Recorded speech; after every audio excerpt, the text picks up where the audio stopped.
One of the drivers who's had great success at this racetrack over the years, my colleague BP. He's the Grand Marshal for the Southern 500. One of the drivers who's had great success at this racetrack over the years, my colleague BP. He's the Grand Marshal for the Southern 500. He's going to get this field going. Ladies and gentlemen, for the most exciting words in the world of motorsports, today's Grand Marshal, 1973 NASCAR Winston Cup Series champion, Benny Parsons. Gentlemen, start your engines!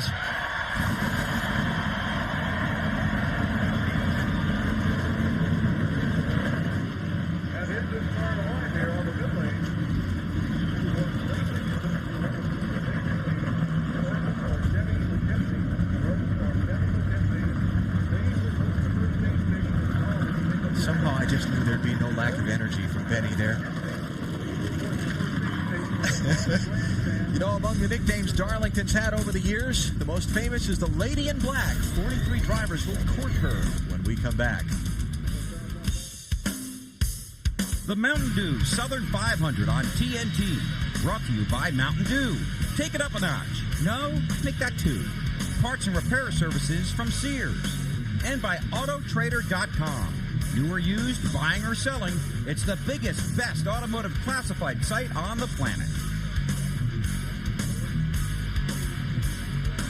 Cars are still sitting along the pit road, waiting to roll out onto the Darlington Raceway and get the 53rd Mountain Dew Southern 500 underway. And as the field rolls out onto Darlington Raceway, here's a look at the Walmart starting grid for today's Southern 500. Field lined up according to the rule book, so these top 35 are owner points. Sterling Marlin, the point leader, leads them down. Mark Martin on the outside. In row 2, Jeff Gordon, a 5-time Darlington winner on the inside. Tony Stewart has 2 fourth-place finishes here. There's Jimmy Johnson, Rusty Wallace in row number 3. Talked to them both earlier. Johnson with a great run here earlier. He finished 6th in the spring. Ricky Rudd on the inside of row 4. 16 top 10s here at Darlington. And Bill Elliott, 3-time Southern 500 winner. Dale Jarrett won here at Darlington 3 times. None of them have been in the Southern 500, a race his father won in 1965. On the inside of row 6 is Kurt Busch and rookie sensation Ryan Newman on the outside. Not for long for Kurt Busch. Team had to change an engine after a problem in final practice yesterday. He goes to the back from that 11th starting spot, and Jeremy Mayfield will have to give up his 29th starting position and go to the back of the pack also for an engine change. On the inside of row 8 is Dale Earnhardt Jr. alongside Ricky Craven. Let's try to talk to Junior. Hey, Junior, Benny Parsons, you got me? Yes, sir, Benny. Okay, you guys have been very good the last couple of races. How's the car here at Darlington? Well, we ran 4th here in the spring. We had a pretty good car in practice. Just got to remind yourself just to race the racetrack, not race anybody else. What did it mean to you to win at this old racetrack? Well, it means a lot. I mean, it's such a tough racetrack to win at. Probably one of the hardest ones to win at on the circuit. And, you know, once you do get a win here, you pretty much put yourself in a run-in every time you come back. It's one of them places where once you get the setup, it don't really change much. Good luck to you, man. Dale Earnhardt Jr. starting in the 15th spot today. You look at the rest of the field for today's Mountain Dew Southern 500. And again, the field lined up according to owner points and past winners and past champions and so on. The provisions in the NASCAR rulebook for when qualifying is not run. Kenny Wallace replacing Hut Strickland in that 23 car this week and for the rest of this season. And Steve Park, who ran so well here in the spring race, starting back in 36 in the Pennzoil car. Mike Wallace, great run at Bristol last week. Talked to him this morning. Says they've got a real good car today, too. Tony Raines, Morgan Shepherd in the 21st row, and shotgun Ted Musgrave, who feels like he has a good race car here as well. Makes his 2nd start of this season. 42 cars are on the racetrack. One driver going home. We don't want to say didn't qualify because Carl Long never had a chance to qualify. As I mentioned, 42 cars on the racetrack. Now a 43rd. Tony Stewart was on the pit road for a long time. He got to the car late, so that's really why it took him so long. I saw him running down to the car when everybody else was already buckled in. Well, driver introduction, he walked across the stage in street clothes. So he had to, and it really wasn't that long after driver introduction until they asked the drivers to go to the car. So he had to rush to the transporter. And he is going to be allowed to come up to his original spot on the grid, which is 4th position. Let's check some stories down on pit road. Here's Matt Yoakum. Alan Dale Jarrett was just 8 years old when his father Ned won the 1965 Southern 500 by 14 laps. DJ has 3 wins in his old and rustic raceway, but what's still missing? A crown jewel event win here in the Southern 500. He will roll off 10. A lot of momentum, 8 top 5s, his last 11. Darlington starts, but he really wants this race bad. Todd Perdescucci told me the car, it took almost the entire time in happy hour to get it to where DJ wanted it. They've got the car, now they think they've got a chance to finally get that race. Dave. Man, I talked to Matt Kenseth, who starts ninth today, and asked him how he described this racing surface, which is very porous, very gritty. And Matt said it is a lot like sandpaper. It starts out able to sand whatever it's doing, which in this case is tires, with a lot of grip. But as it fills up with rubber, it gets very slippery. Now that presents 2 problems. You lose grip, and Matt said whatever your car is doing wrong, whether it's loose or it's tight, it accentuates the problem. Marty? Well, Dave Allen and the guys in the booth already talked about Kurt Busch's problems. He was supposed to start 11th, but had to go to the back of the field. He's already made his way back there because of an engine change. They lost an engine in happy hour. I asked Kurt a minute ago, are you worried about it? He said, nah, I'm not worried about it. First of all, this is the 5th time we've done it this year. We're experiencing this. And the second thing in their favor is that 3 of the last 4 winners here at Darlington have started 37th or worse. Bill? Thank you, Marty. It was 17 years ago today that Bill Elliott won the Southern 500 and a $1 million bonus, earning the nickname Million Dollar Bill. He's won at Darlington 5 times and 3 times in the Southern 500. Right now, he's 8th in points. He has 2 wins already this season. If there's any Elliott magic left for another championship run, it could shine here today. Alan? Bill, thanks. We are going green in the Mountain Dew Southern 500, but it is behind the pace car. This race is underway officially right now. Green flag is out, but they're going to run several more laps behind the pace car to let the heat from the exhaust of these race cars finish out the drying process on this racetrack. Well, that poor lady that got the duty of waving the green flag, I hope she hangs around and really waves the green flag to start these guys. Yeah, she got cheated on that deal. She did. Just a contest winner for Mountain Dew. Weather's been the story all weekend long. Fought that front that just won't move off of South Carolina. They've just had so much rain here. And air temperature 73 degrees for the Southern 500. I thought I would never see the day. It's always 93, 103, but not 73. Storylines will follow throughout our coverage today. Weather obviously one. Will this be a full distance 500-mile race? And should the sun come out, then forget about that. The sun's not coming out. Race for the championship. Trouble today. Could be a big point loss with the field so tightly bunched. And tires. A driver's best friend at Darlington. New tires. Yeah, there'll be no question if they have a caution flag with 20 or 30 laps to go. Will the drivers come in? Will they pit? And how many tires will they change? They'll all pit, then they all change 4 tires and hope the crew can get them out first. Great crowd on hand here at Darlington today. Some 60,000 here to see the Southern 500. And with weather being so drearily forecast all week long, the fans turned out anyway, which is great. 367 laps make up the 500-mile distance today. The racetrack measures 1.366 miles, mile and a third. And that pit window, you run that far on fuel. You're not going to run that far on tires. You're really stretching it on tires. We might see somebody stay out there, but they're going to be about 3 seconds slower than they started originally, and just hoping that all the other cars have pitted, they catch that caution flag.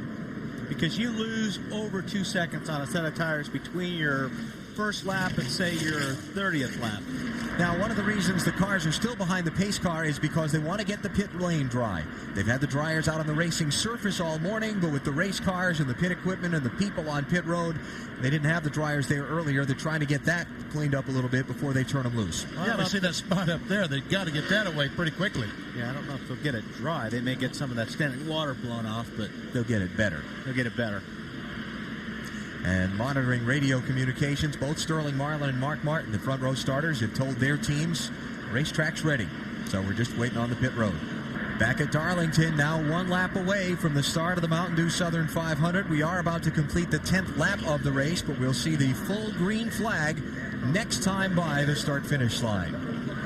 Back at Darlington Raceway, they are coming to the green.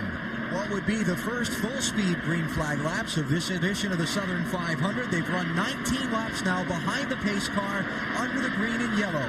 The track could be slippery. The drivers will have to be careful. And it's Darlington. They've got to go. Sterling Marlin and Mark Martin leading them down for the start. The fans on their feet. Here we go.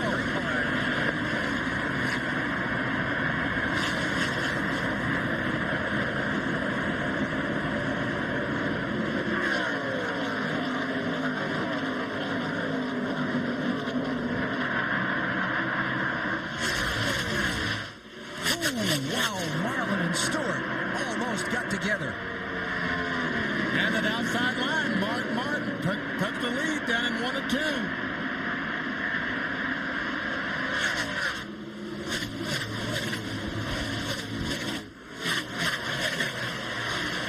And Mark Martin evens up the bonus points with Sterling Marlin in the championship. He leads.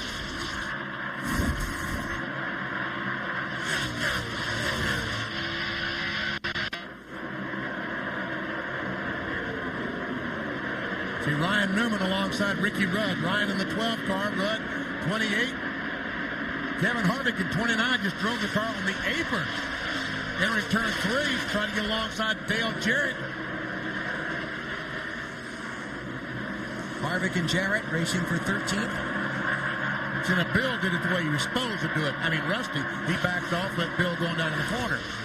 That's right. I mean, just when you're on that outside line, you become a sandwich because that low car is going to drift up the racetrack into you if you stay there. Now, the Busch race yesterday, we saw a couple guys do it and get away with it, but the more laps on the tires, the harder that's going to be. Here comes Jimmy Johnson to the inside of Rusty Wallace. That's for 6th place, and he gets it away from him. Little slide job there. And here comes Matt Kenseth. The 17 car taking a spot away from Rusty Wallace. And Dale Jr., not a very productive corner for Rusty there. Rusty is really struggling with his 2 car early on in the race. Jeff Burton next behind him in the 99. Now Jeff's got the position here. As they go down to turn 1, we'll see if Rusty backs off the gas a little bit early. Yep. And his teammate, Ryan Newman, going to take another spot away. So Rusty slipping back here. Took the green flag in 6th, and that's going to put him back to 11th after just a few laps of green flag racing. And almost 10 miles per hour slower than Mark Martin's speed the last lap. Martin is the leader. Sterling Marlin is 2nd. Jeff Gordon is 3rd. Here's the race for 4th. Bill Elliott going to take it away from Tony Stewart. Elliott in the 9.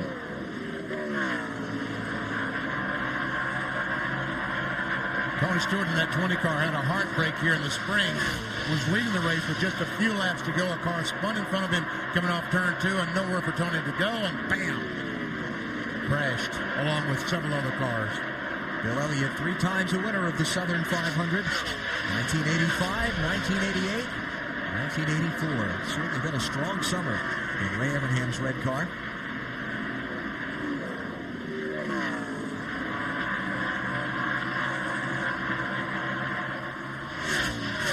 Jeff Gordon had been putting some pressure on Sterling Marlin for 2nd, but now he's fallen a few lengths off the bumper.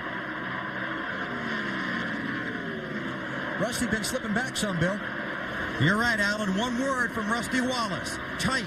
2 words from Jeff Gordon. Real tight. Going the wrong way. Here comes Dale Jarrett working Rusty Wallace. That's 11th place.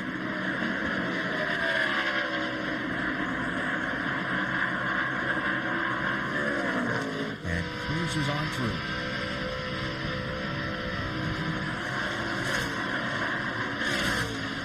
Dale, 3 times a Darlington winner, but he's never won the Southern 500. He started the race in 10th place. Lost a few spots in the opening shuffle. And now he's picked his way back up to the 11th spot after making that pass on Rusty Wallace. We can listen to And we see the 9-car Bill Elliott just goes by Jeff Gordon, moves into the 3rd spot.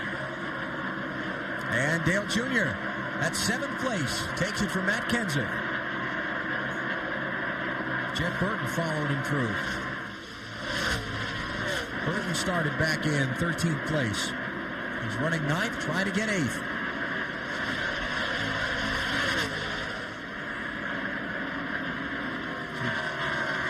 That's Morgan Shepherd that you caught on pit road there. That's who you were looking for, right? Yes, yeah. And that was.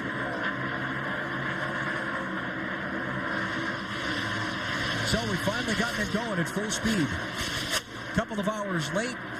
Rain still a threat, but we are at full speed racing at Darlington in the 53rd Mountain Dew Southern 500. Mark Martin leads. Here's our Little Debbie trivia quiz today here at Darlington in the Southern 500. Who was the last driver to win both Darlington races and the Winston Cup Championship in the same year? What do you think? Well, Dale Jarrett has never won the Southern 500. I heard us say that, so it wouldn't be him. Bobby Labonte, I don't think he was him. Maybe Jeff Gordon? I was going to say, darn it, I wish I would have said that. Come on, Wally, jump in there. And that's our Little Debbie trivia quiz. Dale Earnhardt, 1990. New second place runner Bill Elliott just slipped by Sterling Marlin. Now sets off in pursuit of Mark Martin, and I'd put the over-under at about 3 laps before Mark gives way. Did you see that 9-car go through the corner, in the middle of the corner down in 3 or 4 just a moment ago? You know, we talk about tire management and how you can't manage tires, but really the best way to manage tires, BP, is have a car that's 6 as good as that 9 car is right now. They must have a great body on that thing because it looks pretty good. Look at the speed drop-off as we put laps on this set of tires. 10 miles per hour from the fastest lap, which had to be the first lap or the second lap that he ran on the green flag. And that's the leader. Imagine some of the guys struggling back in traffic. Hey, Matt, those guys in the 9 pit pretty happy? Yes, Benny, they sure are. As Bill Elliott continues to reel in the 6-car Mark Martin. You were talking about his race car. The car only has 1 star. Qualified and finished second at Dover back in June. Mike Ford told me this team has a trend. They practice well here at Darlington, but then they struggle in the race until about the last run, and then they tweak it enough to have a decent day. They practice well this weekend, but they're not sure about this race car over long runs because every time during happy hour they got in a long run, the caution came out. So that's the one big question mark going into today's race. Right now, that 9 car is looking pretty stout. Jeff Gordon is dropping back. Jimmy Johnson has gone by him and put Jeff Gordon back to the 5th spot. And here comes Junior trying to take that away. Left front, get the fender off of it. Left front tire. Try to bring it on in, Don. He's trying, but he's got problems. And it looks like that the fender, the debris that the tire has knocked off, is still attached to the car. See, that part of that fender, I think, is still attached. I doubt if there's any debris on the racetrack. Hopefully there isn't. Let's go back to that race for 5th place. Jeff Gordon, Dale Earnhardt Jr., and Jeff Burton closing in there, too, in the 99. Oh, look at Junior go flying through the middle of the corner. Got him, turn 2. Yep, that gives Jeff Burton a pretty good run on Jeff Gordon there. Because Jeff had to crack out of the gas just a little bit there. There he comes. Just enough. So Gordon is slipping back. That's going to put him to 7th. Tony Stewart is falling back to 12th. Rusty Wallace to 13th. And Ryan Newman just blows by Jeff Gordon. Manny, where'd you finish here the first Winston Cup race you ran? Do you remember? No. Ryan Newman's first Winston Cup race here, he finished 5th. That's not bad. What's going on down there with the 26? What happened to that tire, Dave? Do they know? No, they don't know yet, Benny. He did come in here, though, after not tearing it up too bad.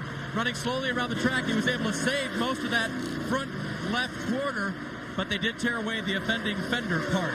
Dave, were they able to change the right sides while he was in there? They did change right side tires and left sides, Benny. Good boy. That's good. Now he's going to need all the help he can get with that big hole in that left front fender right now. It's not going to be too fun a day for Todd Bodine. Todd right now 3 laps down and losing ground as he tries to get back up to speed before the leaders come by him again. Dale Jr. been on the move early. Marty? He's doing a great job being very patient. He said nothing on the radio. Ty Norris, his spotter, just keeps preaching race the racetrack, which all these drivers hear all day long. Now, he's been very proper all day long. If you were with us when Vinny talked to him on the race laps, he was very nice to Vinny, to his crew. He was saying, yes, sir, no, sir. And I said, what's up with him? I asked Tony Eury Jr. that. He said, I think he's nervous today. I said, nervous? Are you serious? He said, yeah, he really wants to do well here, and he knows this is one of the tracks before this year that he was not very good at it. Finished 4th here in the spring, and they want to win today. Bill? Well, Jeff Burton's having a marvelous run here, very similar to what he did yesterday in the Busch race, although yesterday he started much further back than 13th, has been marching forward, has had virtually no problems on the track, but he's also benefiting from a number of guys in front of him who have been talking about being very, very tight and the adjustments they're going to make. But Burton's car, no problems, and fast and forward so far. Yeah, we'll classify that as a mark. It's a mark.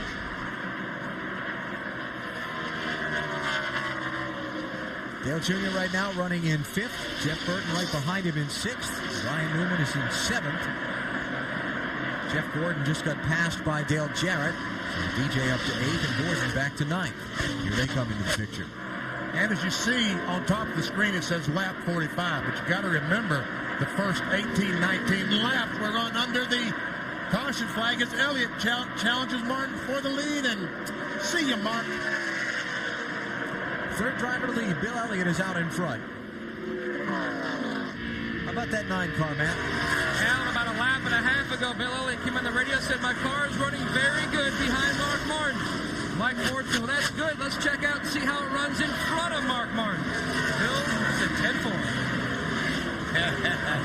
Isn't that nice to be able to do that? Yeah, it is. And Sterling's hanging there right, too. And as we heard from Sterling, his car is very consistent on the long run. So he said he didn't have a lot of speed right at the first, but his car was consistent. So we'll see if this pays off for him. Bill Elliott, the third leader of the Mountain Dew Southern 500. Sterling Marlin led the first 19 laps. Then Mark Martin paced 25 circuits. Now it is Elliott out in front. You're watching NASCAR on TNT.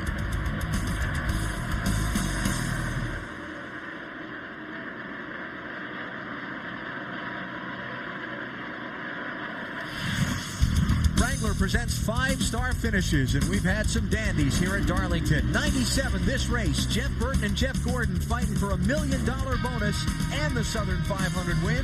Traded some sheet metal on the final lap. Gordon won out, took the big bucks.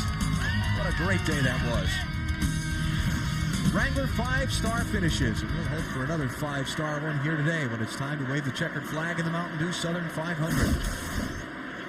Bill Elliott, third driver to lead, has put a pretty good gap on the new second-place runner. Sterling Marlin has gotten by Mark Martin, and now here comes Jimmy Johnson. And I tell you, this 48 car of Johnson's, this Lowe's car, just might be the fastest of the top 3 right now. We'll have to check that out.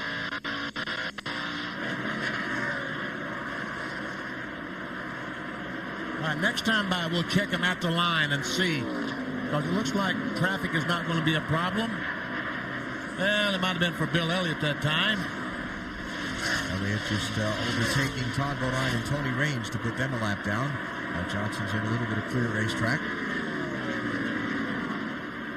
Boy, some guys would really like to see a caution right now. Oh, yes. Yeah. Mike Wallace for one of them. Johnny Benson right there in front of the leader. As long as it isn't them. Every time that I drove and I said, please, I need a caution flag so badly, I was usually it. What happened to the 48 car? Second fastest. That's not bad. How about Ricky Craven? All right, Ricky Craven. But as they start running across this traffic, you can lose 2 or 3 miles per hour per lap just trying to pass another car, like Bill Elliott trying to pass Mike Wallace. What a great drive Mike had at Bristol last weekend. Got a top 10 finish in A.J. Foyt's car. He's sliding around right now, though. And about to slide back a lap. By the way, Morgan Shepherd has gone to the garage. His car is retired. Engine failure. He will finish 43rd. As we look down on Darlington Raceway, courtesy of the U.S. Army, an Army of One. That's too bad because he traded a car for that engine, remember? What kind of car was it he traded? It's a 57... I don't remember what it was. It was a nice car, though. Yes, an old, nice car. Yeah. Restored car. Johnny Benson lapped now by these leaders, and here comes Jimmy Johnson. The rally flag is still out in the 48 pit. This is second place he's working on here with Sterling Marlin. And Junior by Mark Martin. Taking over the 4th spot. Bringing the posse with him. Jeff Burton, Ryan Newman, Dale Jarrett all bunched up there.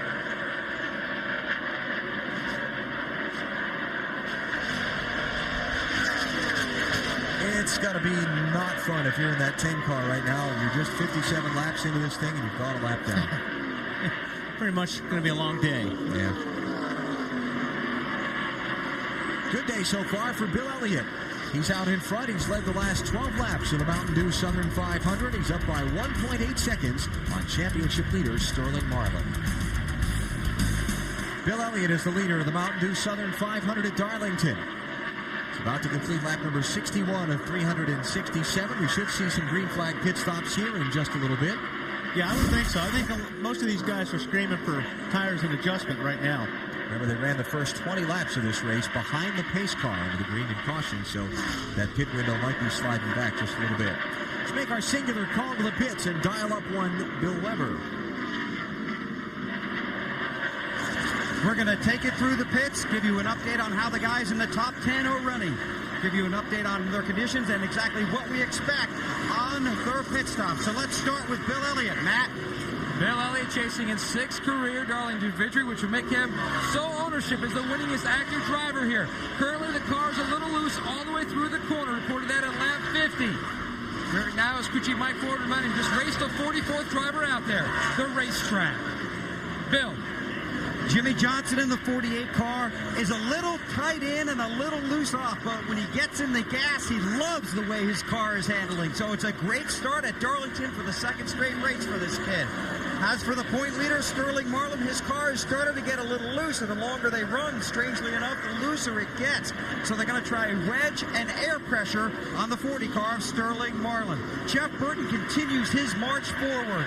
Remember the great run yesterday? Another good run today. Started 13th, has moved his way up to the 4th position, chasing the leader, Bill Elliott. So Jeff Burton talking to his crew chief right now, Frank Stoddard, about a possible track bar adjustment because he's just a little loose off. Marty? Well, Dale Jr. just lost to 5th position, but he's still pretty happy with the car. He said a little bit free off, but then he says not too bad. He's pretty happy. They're about 10 laps from their pit stop, and 2 straight top 10s for these guys. They moved from 17th to 15th in the points, Bill. Track right now. The car is tight all the way through the corner. Crew chief Todd Parrott reminding Dale Jarrett, just be smooth and save those tires. We'll fix the tightness. Meanwhile, the 6th car, Mark Martin, the 93 winner of the Southern 500, they're already talking about an air pressure adjustment in the right front and also a wedge adjustment, possibly 2 rounds. The car is tight. Marty? Well, Jeff Green's had a great run. Started 20th up to the 10th place, Matt. They are sliding the back of the car, but the front sticking pretty well, and that's pretty good key here at Darlington. Very happy with the car. Only one top 10 in the last 5 races. Another team that could use a good run today, Dave. Marty, Matt Kenseth needs to pit in about 10 laps at their plan anyway. His car is very tight through turns 3 and 4. Crew chief, his crew chief told me this morning that they had a bad test when they came here. This is about where they expected to run. Bill? Well, Jeff Gordon started 3rd, has fallen out of the top 10 now, currently scored in the 12th position. His car is tight. He's been talking about it basically since the first lap of green flag racing. We're going to make a wedge adjustment and an air pressure adjustment on the 24. Matt? Bill, if you look at the sky, you can see an opening in the clouds, and that's not what Kevin Harvick wanted to see. He told me this morning he wants an overcast day all day. Right now, his car is extremely tight. They haven't talked about what adjustments to make to the 29 car. Dave? Kyle Petty having a good run. He has been very quiet on the radio, saying nothing. He did tell his crew before this race started, when it is time to pit, remind me to pit very slowly. Not just because this is a tricky pit road, but because pit road might still be wet. Please remind me. The 18 car of Bobby Labonte right now is a little bit tight getting into the corner, a little bit loose when he steps back on the throttle. He just got passed by Robbie Gordon. They say they're going to make a track bar or a wedge adjustment to fix that next time Bobby comes in. Remember, he won here in 2000. Alan? Robbie Gordon taking that spot away from Bobby Labonte. That was 15th place. Robbie started in 22nd. And Rusty Wallace, a 2 car, has fallen all the way back to the 17th position. I'll tell you, another guy that looks like he's struggling a little bit is Tony Stewart. He's back to the 20th position right now. Guys that have made green flag pit stops already. Mike Wallace, Johnny Benson, Brett Bodine, Jeremy Mayfield, Tony Raines, and Jerry Nadeau. And Tony just came back for a pass-through penalty for speeding, exiting his pit. Here comes the leader, Bill Elliott. Also, the second place car of Jimmy Johnson is following Bill Elliott down pit road. They'll all be in now. Who got penalized? Tony Raines, 74. Oh, Tony Raines, okay. Yeah. Why, did I say something wrong? I thought you said Tony Stewart. See, John Andretti on pit. And we see the 40 car. Sterling Marlin has taken over the lead. Jeff Burton, 99 in second spot. Getting a little pressure there. Bill Elliott's in, Matt. He hits his marks perfectly. No adjustments for Bill Elliott. Remember, we told you his car was a little bit loose through the corners, but Mike Ford says no adjustments. A 4-tire change in fuel. As Ford and Pullman already going to work, and he is good to go. They almost got your money, DP. Man, they're trying to get my money. 13.3. Weber. Jimmy Johnson on pit road. Good stop so far. It's 4 tires, air pressure adjustment. He's on his way. This is when the avalanche of cars on pit road will begin. Yeah, I got Kurt Busch in, Elliott Sadler, Ken Schrader, Ricky Rudd. Matt? And Kurt Busch already made his way to pit road as a number of other cars are leaving. A 4-tire change. His car was a little bit loose. Fix it air pressure. Bill.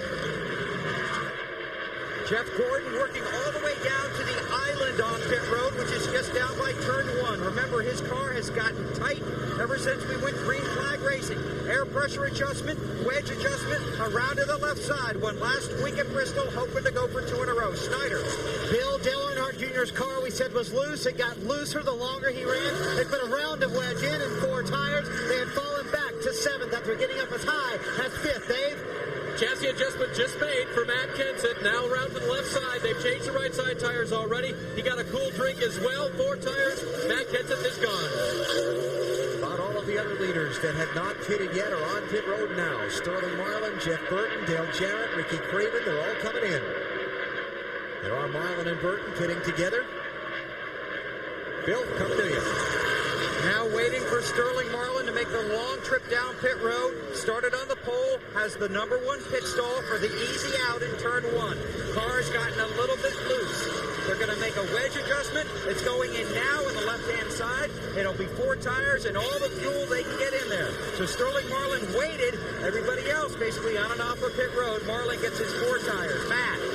Bill, Mark Martin is in, and service has already been completed. An air pressure adjustment in the right front, as well as a wedge adjustment. The team wanted him to come in around lap 67. Mark wanted to stay out and stretch the fuel.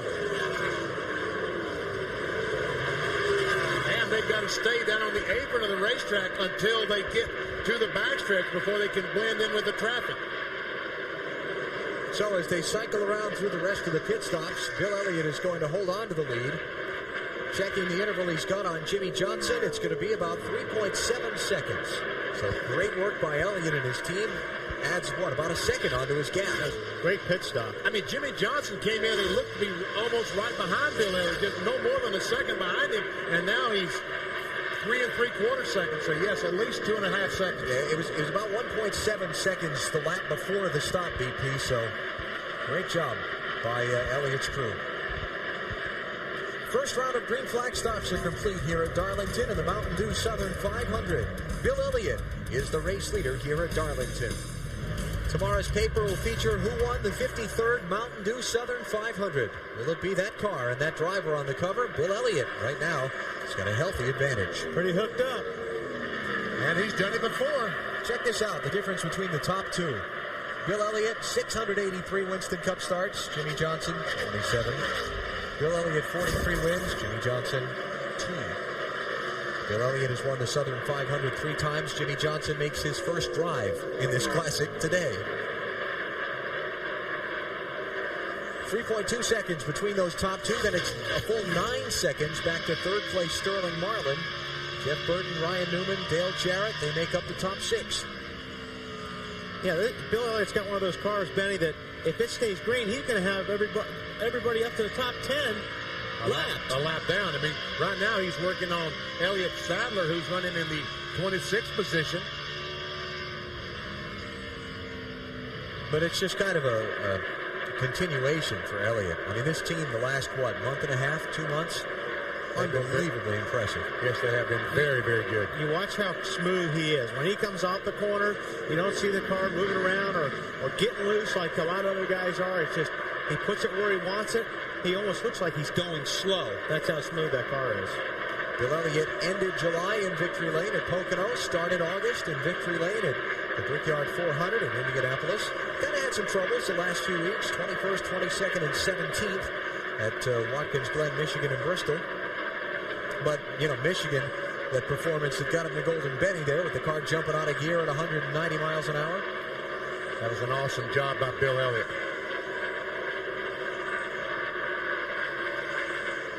So Elliott continuing to lead here. He's been out in front since lap 45, except during the exchange of pit stops. Here comes Jimmy Johnson. And Bill Elliott right now is kind of being held up by Elliott Sadler and his teammate Jeremy Mayfield, allowing Jimmy Johnson to get a little bit closer. Last time by, 2.25 seconds behind.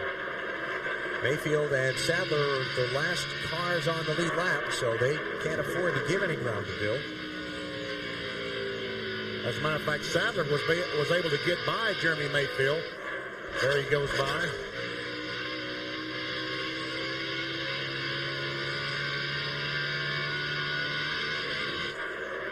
I wonder if they're looking up saying, okay, teammate, get out of my way, or, I mean, if I was Jeremy, I sure wouldn't, because he's got to stay on the lead lap. That was fifth place changing hands. Dale Jarrett moving up. And Ryan Newman, wisely, as all people will tell him, race the racetrack, especially the first part of the race. Dale Jarrett's best finish in the Southern 500, a couple of third-place runs. Here's a former winner of this race. Bill, Jeff Burton having a solid day.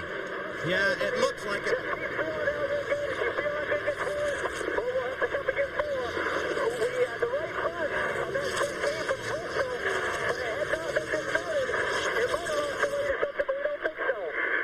Vibration, it sounds like. That's his crew chief, Frank Stoddard, talking to Jeff Burton. And the problem is Burton has a vibration. He felt it as soon as he came off of pit road. They asked the crew if they got all the lug nuts tight. They said yes. Burton speculated it could be a wheel out of balance. Frank Stoddard asked him, is it getting any better? No. Is it staying the same? Yes. But again, I felt it as soon as I left pit road. They're telling him it's up to him if he has to come back in, but he's not very happy right now. Well, I think he'll stay out there unless if it does get worse, Bill, then it's probably more than a weight. If it just stays consistent, you're right, it's probably a wheel weight. But, I mean, if it gets loose and the vibration really starts happening, that means they left the lug loose and the wheel's coming loose. How much do points play into a decision like that for the driver? He's 13th in points. He's not going to win the championship this year. Does that ever factor in when you're trying to make a call like that from the cockpit? I would say no. I wouldn't think so. I mean, it might, in Sterling Marlin's case or Mark Martin's case, some guys in the top 3 in the points, but in his situation, I wouldn't think so. He's got a good race car right now. He's running fast. And the last time by, he was one of the fastest cars on the racetrack. Jeff Burton running fourth now, 8.2 seconds behind leader Bill Elliott. Dale Earnhardt Jr. taking a spot away from Mark Martin. That was 11th place. And we're just over 100 miles of the 53rd Mountain Dew Southern 500 at Darlington. Bill Elliott is in command. The fourth different leader of the Mountain Dew Southern 500 is Southern California's Jimmy Johnson. He just ran Bill Elliott down. All of a sudden, it looked like Elliott's car slowed dramatically. Johnson comes up, goes down the straightaway, and makes up a car length, and Bill saw him coming, backed off and let him go, as you're supposed to here at Darlington. But now it looks like Bill's car is back running about as good as it did. Matt, what's going on with the 9 car? Benny back on lap 88. Bill Elliott keyed the mic and told crew chief Mike Ford, the car just doesn't feel right. Something just doesn't feel right about it going down the straightaways. I don't know what it is. Mike asked him, are the gauges all okay? He keyed back and said, they look fine to me right now. And then 2 laps ago, Mike asked him again, how is the car now, Bill? He says, the car doesn't seem to be getting any worse. I just don't know what to tell you. Okay. Elliott's led 43 laps of the 97 that we've run, but for now he is behind Jimmy Johnson in second spot. That sounds like a valve spring. when they break one of those springs, the car just doesn't feel right. It doesn't have a miss, but it just doesn't feel right. Here's 5th place. Dale Jarrett in the 88 trying to hold off Ryan Newman in the 12. Jarrett started in 10th place. Newman started in 12th. Well, so much for trying to hold them off. Yep. And right up, thank you, Wade, there from Ryan. Yep. And just behind them, Ricky Craven starting to creep into that picture also. Yeah, fast. Like he gained 4 car lengths on those guys up in the 3rd and 4th corner.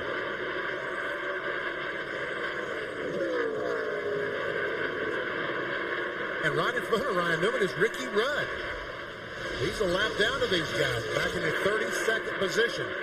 I talked to Michael McSwain this morning, and he said that the car was just so-so. Doesn't seem to be getting any better, Dave.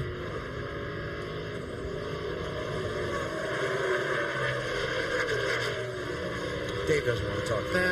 Ricky's car looks tight. I don't know what it is, but it looks like he's having a hard time keeping grip of the car. The car's really sliding up the racetrack. You listen to it. Maybe Dave's gone fishing again. I know there's more parts of Wally's race car in the pond out there for him to get. Hey, Dave, what are they saying about Ricky's car? Well, they are not fishing, that's for sure, except for a way to make this car better. He lost 9 positions at the start of the race before he ever said anything on the radio. He reported that it was loose. Then he reported that it was so tight that it was actually lifting the front tire, the right front tire, off the ground. So he's not had a very good day at all. They tried to make some adjustments on that last stop. It's gotten a little bit better. In other words, it pushed so bad he thought that the right front tire wasn't on or was not going down and gripping the racetrack. But you can watch his hands going to the right as much as it is to the left. Yeah, he's having a hard time. 32nd place, 1 lap down for Ricky Rudd. Here's the race for 3rd. 40 car Sterling Marlin, 99 Jeff Burton, and 25 car Joe Nemechek. He's back in 29th place, a lap down. And these guys are just a little over 3 1/4 seconds behind the leader, Jimmy Johnson.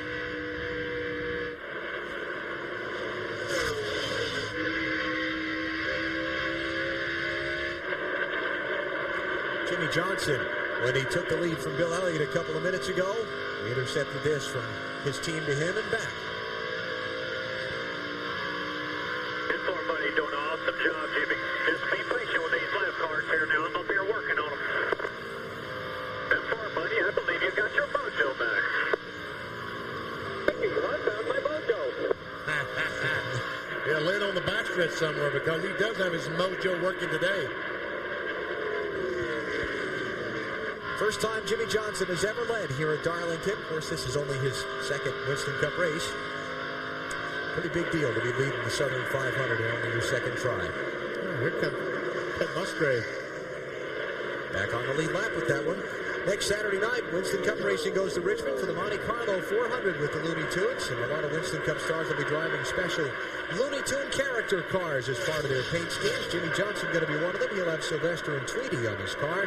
Jeff Gordon will have Bugs Bunny, and there'll be a lot more. You can get involved early by logging on to Chevy.com or America Online, keyword Monte Carlo, and look for the Pick the Winner, Pocket the Car sweepstakes. If you pick the Looney Tunes car with the highest finish next Saturday night, you put yourself in the running to win a new Chevy Monte Carlo SS. A lot of radio traffic back and forth between the NASCAR spotters out in turn 2 and the control tower, whether or not there is debris on the racetrack out there. One of the teams reported seeing something, but from what I am listening in on, it is out of the groove, and so we should stay under the green flag. What is it, Dave? Alan, Matt Kenseth thought he hit it in turn 2. That's what he reported to his crew, so they watched very closely his car the next couple of laps between his spotter and the guys on pit road, and Matt monitoring the situation. He's back up to speed, but he hit something out there. Matt Kenseth still running in 13th position on the lead lap, and he's up to speed. Jimmy Johnson, the race leader, 4th different driver to pace the Mountain Dew Southern 500 at Darlington. You're watching NASCAR on TNT.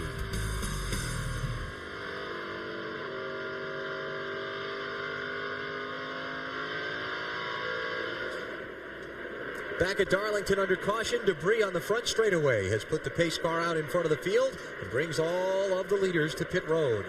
Got 27 cars on the lead lap in this 53rd running of the Mountain Dew Southern 500. Delayed some 2 hours by rain, but we've been running now almost 150 miles, and Jimmy Johnson leads him in.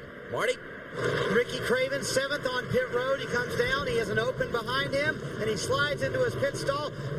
Just a little bit tight for Ricky Craven. Half pound down the right front. They're very happy, and they're very good on those longer type of runs. Matt? And Marty, Bill Elliott comes to a stop. They're going to make a wedge adjustment as Rodney Rhodes goes to work with the wedge wrench. 4 tires and fuel for Bill Elliott. He stops a little short, so he's a good exit, Bill. They wanted Jimmy Johnson to stop short as well. He did, angled out. Car started off great, gets looser and looser. It's air pressure adjustment to help him in and a track bar adjustment. Left side's going on. The field coming down pit road. Johnson's on his way. Look out for traffic. Dave. Bill Matt Kenseth came in. His car was extremely tight. They made a wedge and a track bar adjustment, changed 4 tires, filled it full of fuel, sent him on his way. How about the boys on the 32 car? Ricky Craven got off pit road first. How about that? What a charge he's had today, huh? Beaver and the boys. Started 16th. And now he's going to take the lead. Here's that camera at the exit of pit road. Beat him by a bunch. There goes Craven. There goes Johnson. Sterling Marlin. I see Bill didn't have a very good pit stop. Jeff Burton. 5. Dale Jarrett. Sixth for Ryan Newman. Bill, where are you? Bill. Bill. That's him right there, I think. Bill. Man. 7th place there. Way to go, guys. Ricky Craven, the new leader of the Mountain Dew Southern 500 at Darlington, for under caution. I tell you what, those guys, Mike Beam and his crew, they were just awesome. And yes, when Craven goes by, attaboy, Ricky, we got the lead. Ricky, you guys are number 1. Thumbs up. Craven out in front as the field comes to the restart. Jimmy Johnson is 2nd. Sterling Marlin 3rd. Jeff Burton 4th. And Dale Jarrett is 5th. The rest of the top 10, Ryan Newman, Bill Elliott, Jeff Gordon, Mark Martin, and Robbie Gordon. We know this 32 car, the time rod, is very good on a long run. But is he good on a short run? Jimmy Johnson is going to find out quickly. Ricky Craven started on pole in the March race here. And is he going to be able to hold the lead? Maybe. Maybe. Craven got swept up in an early wreck when Steve Park tangled trying to lap Stacy Compton. Craven got taken out in that accident, finished 41st. Behind him, it's pretty fast and furious. Traffic all mixed in and among the leaders there. It's Jeff Gordon and Bill Elliott for 7th and 8th place.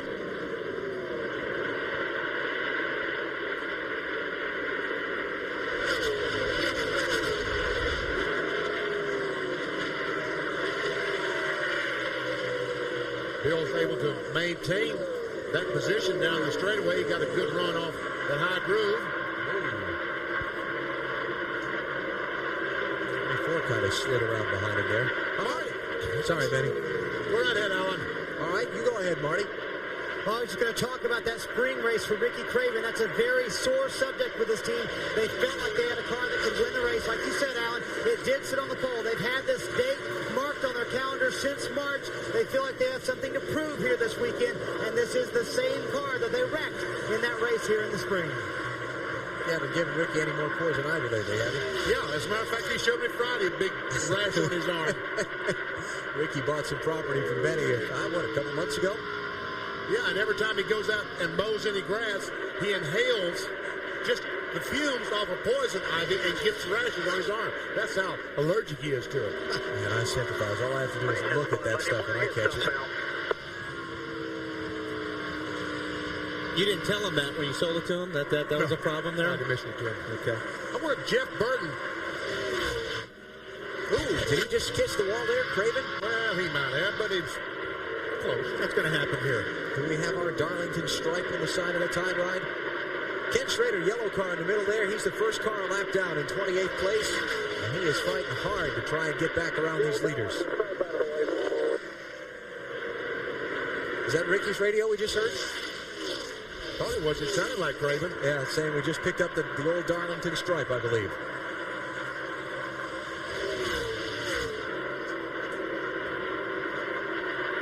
Hey, Weber, was anything wrong with the 99 car's tires or anything on that last pit stop?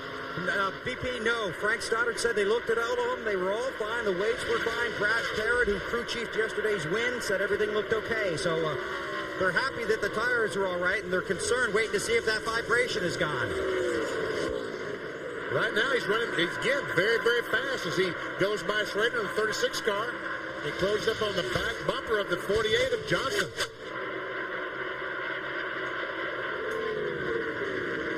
Let's check it out. Well, let's see. Is Jimmy Johnson going to make that move here? No, he's been looking inside. Check it out here. Off of turn 2 a couple of laps ago. Watch the right side of the 32. Oh, he just kissed that wall. As Ray Melton used to say here, ever so gently. Yeah, I think he just got the tire on that one. I don't know if he got into the fender. It only counts if you get in the right rear fender, right, BP? Oh, yeah, you got to scratch the fender up. So that's not even an official strike? Not official. Not official, no. You guys are tough. Johnson been looking low here in 3 and 4 the last few laps, but not quite able to make it stick.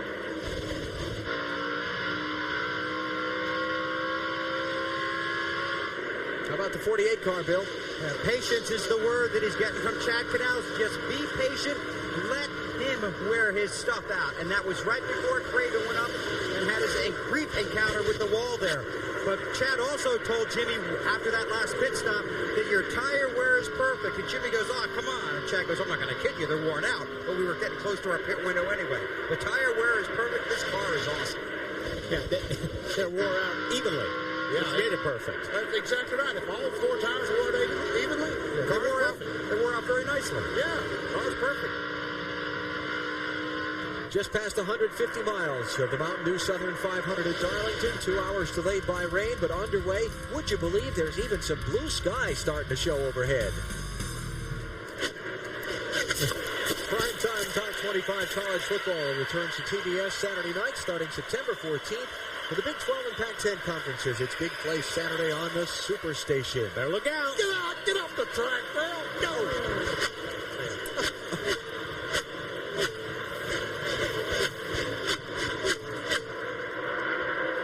Hey, Jeff Burton moved up to second spot. Gets by Jimmy Johnson. That is after the race leader, Ricky Craven. Sterling Marlin back lurking on the back bumper of Jimmy Johnson in 4th spot. Yeah, got those top 4 all together. What's that? Robbie Gordon pick up a stripe, I hear? Let's see if it qualifies. Wow, is Jimmy's car is loose all of a sudden. Very loose. See what happened to Robbie Gordo here. Robbie started 22nd. He moved up to 9th, but first, we're going to check out this battle for the lead between the leader, Ricky Craven, 32, and Jeff Burton in 99. No, but Sterling did take the spot from Jimmy Johnson. And here goes Jeff Burton. 1999 Southern 500 winners out in front. Ooh. And he had a nice little wiggle there off of 2 also. Dale Jarrett coming pretty fast. Weber, what's going on with the 99? They've got to be happy now, huh? Yeah, they're really happy now, leading the race. And Benny, Brad Parrott finished looking at these tires, and what they found out on that last set is that the left front tire was out of balance by 1 ounce. A lot of you drivers can feel 1 ounce. Of course we can, Bill. It's a silly question. Yeah, we're drivers. You guys all sticking together now, aren't you? Hey, you know, the drivers also tell some rather tall tales. All right, let's go back and show you Robbie Gordon now that lead has settled down. Do we have the makings of a Darlington stripe? Well, let's see. Oh, yeah. Oh, yeah. That's the way to do it, Robbie. That qualifies. Okay. He's still running 11th on the lead lap. Yeah, when you see the paint fly off. How about it, Matt? Now they came on the radio and said, guys, I just lost him, but we're okay. It just goes along with the fact that Robbie Gordon has a love-hate relationship relationship with Darlington. He loves to hate it because he feels like it hates him. But he tries to go with Dale Jr.'s philosophy. Just keep telling yourself, I love this place. I love this place. I love this place. But it doesn't seem to work. But right now, he seems to like his race car. He told his team, these new tires right after his pit stop make you feel like Superman. Childress said, yeah, but you'll feel like Mickey Mouse in about 30 laps if you don't take care of those tires, Bill.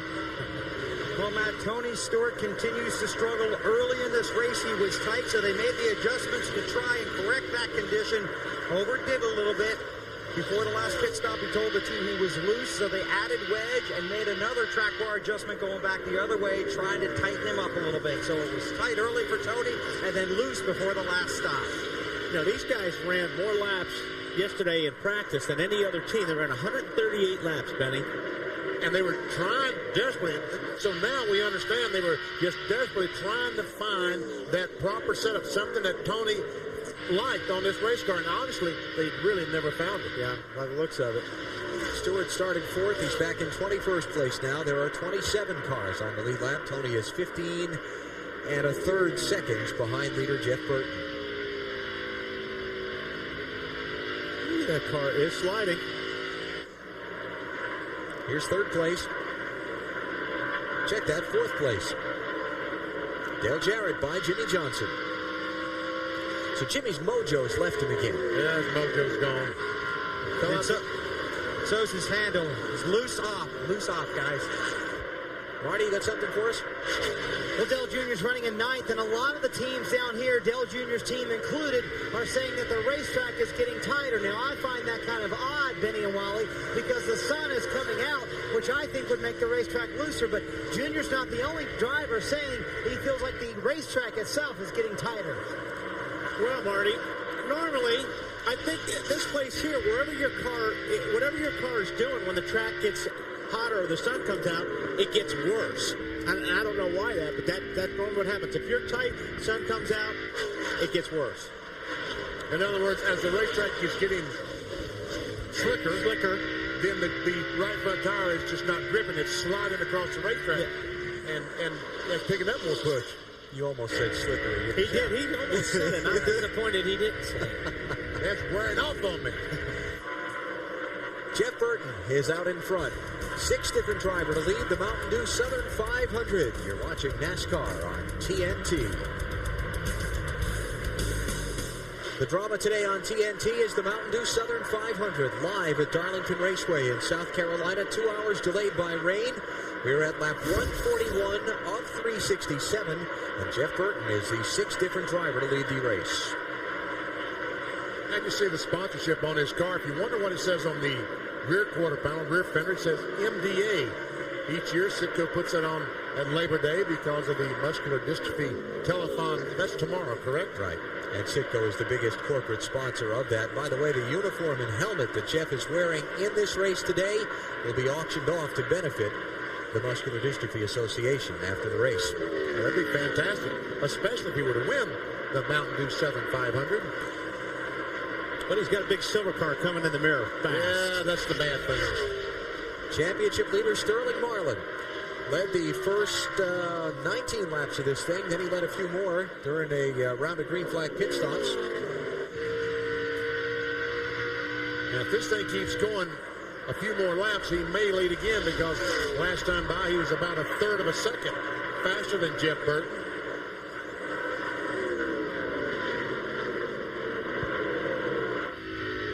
As a matter of fact, he's about 1/3 of a second faster than anyone. Yeah. Top 5 finishes in 2 of the last 3 races at Darlington for Sterling Marlin. Speeds at the line. That time Burton got him a little bit.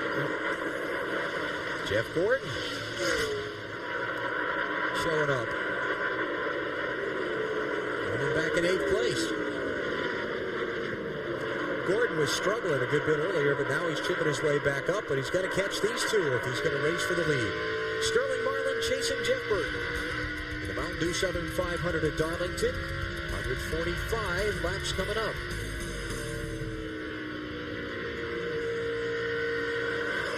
Welcome back to the Mountain Dew Southern 500 in Darlington, where we have a new leader, the Winston Cup point leader, Sterling Marlin. is now the leader of this race. Just a little over a lap ago, he made the move around Jeff Burton in the 99 car. Looking to the inside, making the move down low, getting back on the gas, and then zipping by on the inside to reclaim the lead. Sterling started on the pole and now leads this race. Now we'll take you through the field and update you on how these cars are handling and what their drivers are saying. Sterling, before the last pit stop, was loose off the exit. They went one round down on the track bar, added 4 tires. He radioed in, the car's good. Guess that's how he got to the lead. Jeff Burton's last pit stop, 14.86. Again, they did have a left front wheel that was out of balance. That was the vibration. That has gone. Burton's car's pretty good, and he is trailing Sterling Marlin, currently running second. Matt? Dale Jarrett's climbed at the third, but he's still a little over 4 seconds off of Sterling Marlin, but trying to close in. The car still fighting a tight, loose condition. They adjusted with wedge in the last stop, but he said he still can't get the back end underneath him. Marty? Well, Matt, it was great pit work by Ricky Craven's team. A 13.6-second stop that got him into the lead, and it's a good car that's keeping him in the top 5. He's running 4th right now. He said, I'm going to cool it for a little while. I ran too hard for those first 20 laps. A little bit too tight now for Ricky Craven. Bill? Ryan Newman continues to run very well. The car is just a little bit loose. He said the balance is good, but the car is just a little bit loose. That's engineer talk for we're doing okay as we close it on halfway here at Darlington. Marty? Dale Earnhardt Jr. moving up to the field. He started the race too loose. They went too far with the last adjustment. Now he's too tight. They just need to find that middle ground. And the good news is they can make it loose or tight. Either way they want it, Matt. Marty Bellelli just climbed up to 6th position. Right before that last stop, he told the team the car still didn't feel right. Now he says the car feels okay. Possibly the tires just weren't matched the way they needed. The buildup just didn't build up. Triple spin. Todd Bodine, turn 4. Caution's out. And everybody else is going to get by okay. See who gets a lap back from the leader. Sterling Marlin is on the back straightaway. Mike Wallace. He's trying, the 14 car, he's trying. But Sterling's from the old school. He's not going to let these guys just get their lap back. Well, okay, Mike gets one back. Here comes Mike. Ricky Rudd got one, too. I think he got it. Yeah. Third caution of the Mountain Dew Southern 500 is out. Lap number 154. Todd Bodine with his second problem of the day. He had a left front tire get cut down early in the race and made a stop on pit road that took most of that fender off the car. Just like Bristol last week. Had some kind of problem. Some guys made contact with him. He spun, hit the inside wall, and 10 laps later spun again. And that big hole there in the left front fender is probably about 35-40% of his front downforce is gone. We're just past 200 miles in the race. Weather no longer appears to be a threat. Skies are actually kind of sunny. Not sure where that came from here around here this weekend. Just joining us, we started about 2 hours late, but we're going strong now and look like we'll run to the full 500-mile finish of this Southern 500. Now, last set of pit stops, Ricky Craven's crew got him the lead with a lightning fast stop. Let's see who gets the job done best this time. Because every car on the lead lap will make a pit stop, change 4 tires, get fuel. And here they all come. All right, Marty. Ricky's there. The Tide crew has been outstanding today, BP. 15.5 and 13.6 on their 2 stops. He comes in running 4th, too tight. They take a pound out of the right front tire. They contemplate the wedge adjustment. They will not do that this time. He said, leave the windshield alone. I'm going to save the tear off for later. Matt. Marty, Dale Jarrett, his pit road in the 3rd position. They're going to make a track bar adjustment down 1 round. He said the car, the adjustments last time did help, but it's still a little too loose, Bill. Jeff Burton in the 99, Sterling Marlin in the 40. For the 99 of Burton, it is a track bar adjustment. Sterling Marlin got the rear air pressure at each tire, dropped a quarter pound to help him get off the turn. His car is good after it gets going. Dave. Bobby Labonte had worked his way close to the top 15, but he complained that his car was tight on both ends of the track, still loose in the middle. How do you fix that? Jimmy Maycar tried by taking a half pound of air out of the right front, 2 rounds down to the wedge on the left rear. Boy, I'm glad we have that camera at the end of pit road. Yeah, we have a conversation going on between Dale Jarrett and Ricky Craven. Well, Sterling Marlin obviously was the winner off pit road, but Carrot got second. Ooh, that's close. Ooh, that's close. Wow. Got to give that to Craven. How you figure that? Oh, look, right here. Got there first. Right there's leading that. Well, an inch maybe. That's all it takes. I'm with Wall on that one. But they're still discussing Nobody it. sold them yet. Nobody told them who's got it. That's right. All right, caution is out here in the Mountain Dew Southern 500. Todd Bodine with a wild ride off the turn 4.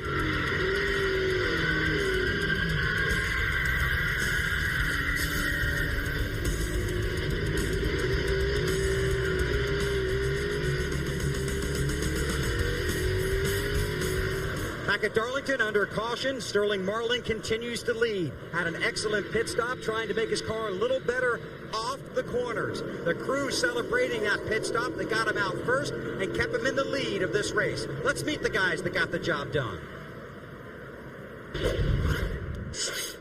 Rick Reeling, Jackman, Marilla, New York. Mike Atwell, rear tire changer, Charlotte, North Carolina. Dwayne Trammell, rear tire carrier, Dothan, Alabama. Jerry Schweitz, I'm the gas man. I'm from Waterloo, New York.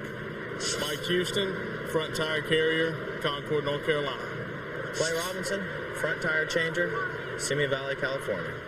Hi, I'm Mike Model, catch can man for the Coors Light Dodge from Hazleton, Pennsylvania.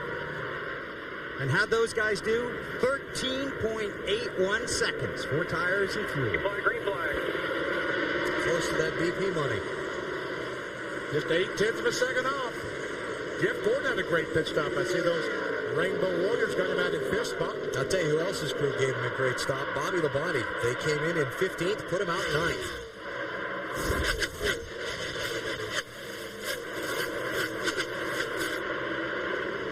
And we don't have to worry about, oh, look at here, Jarrett going for the lead. Right alongside that 40 car. Oh, yeah. But Sterling does not want to give it up. Might have to. Oh, there. Wow. Try it again. That was point leader racing there. But that was courtesy. You want it that bad? Go ahead. I'll get you in a few more laps. Dale Jarrett, 7th different driver to lead the Southern 500. And Dave, here at Darlington, we don't have to worry about whether the team changes 2 tires or 4 tires, do we?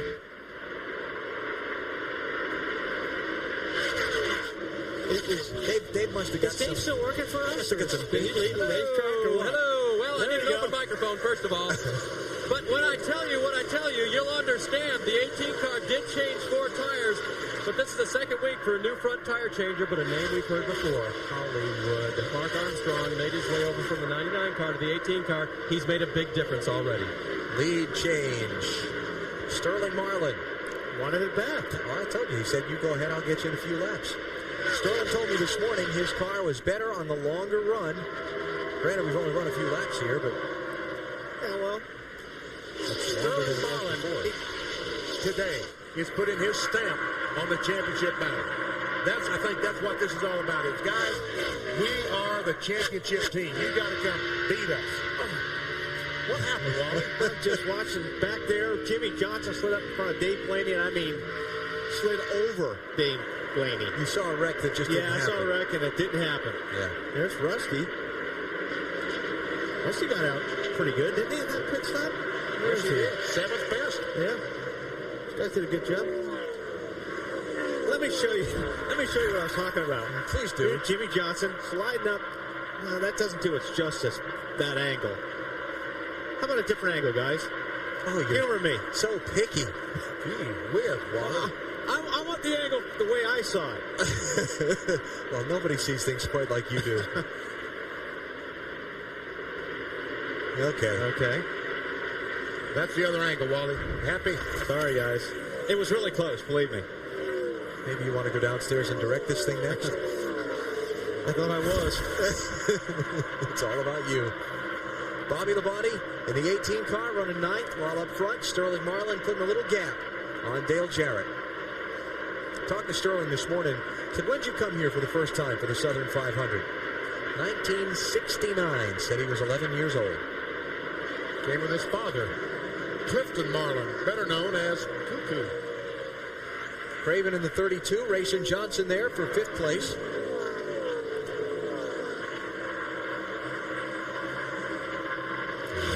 Jimmy's through. Just takes that spot away.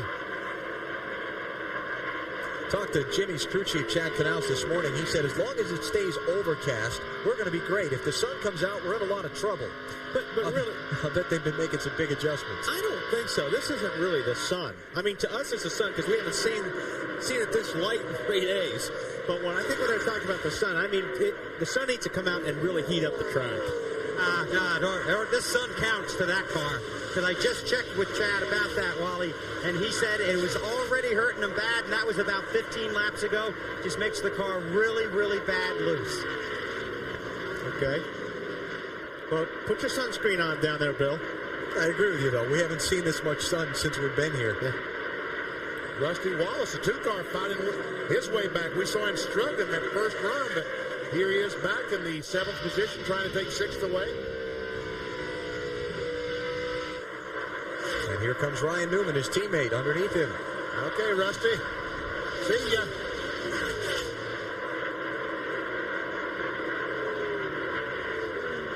Here's second place. The Jeffs. And Jeff. That would be why I used the plural there. Oh, I didn't hear the S. Sorry. Jeff and Jeff. Jeff Burton, 99. Jeff Gordon, 24. Puts Jarrett back to 4th spot. Tell you what, in the opening laps when Gordon was sliding back through the field, didn't look like it was going to be a very productive day for him, but they have made whatever adjustments needed to that car. They've certainly hit him right, haven't they? So Gordon to 3rd, Burton to 2nd, and that about a 1.5 seconds behind leader Sterling Marlin. And that's one huge advantage to starting up front, because these guys, if it started back in the field somewhere, 25th or 30th would be a lap down now because they struggled so much. But the fact they were able to start up in the top 10 did not get lapped. Wherever what you have for us? On the 24 car, Benny, that car has been tight since the race started, and they've been working to try and free it up a little bit. They've got it pretty much where they want it on the longer run, so last time they made an adjustment to try and make that car better on the get-go, right after the green comes out. And it looks like they have made progress in that direction. He's back to where he started. Took the green flag in 3rd, and he's running 3rd now. But he is 2 seconds behind that guy, Sterling Marlin, and this car won the race here in the spring. This is simply a continuation. Talked about Kurt Busch starting at the back of the field. He's made some pretty good progress, Matt. He sure has, Alan. He's been fighting a loose race car all day, but now the concern is about the right side of the car. He got himself a Darlington stripe. The crew came over and said, hey, do you think you might be able to get a shot of the right side of the car? And there you go, guys. They wanted to see if maybe the tires were rubbing. 4 different monitors down here. You've got about 12 different people. And they say, thank you, Benny. No problem, guys. I'll direct anytime you want me to. Just no problem. All you got to do is ask, right? Kurt Busch started at the back of the field because they changed an engine. Yesterday, after final practice, he's up to 11th now. With that pass on Dale Earnhardt Jr. Sterling Marlin, the NASCAR Winston Cup Championship leader, is out in front of the Mountain Dew Southern 500. About 12 laps from halfway.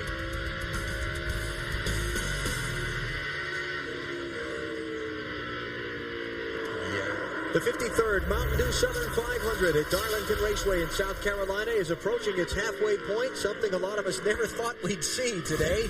2 hours delayed by rain, but now the sun is out, and Sterling Marlin is out in front of the field.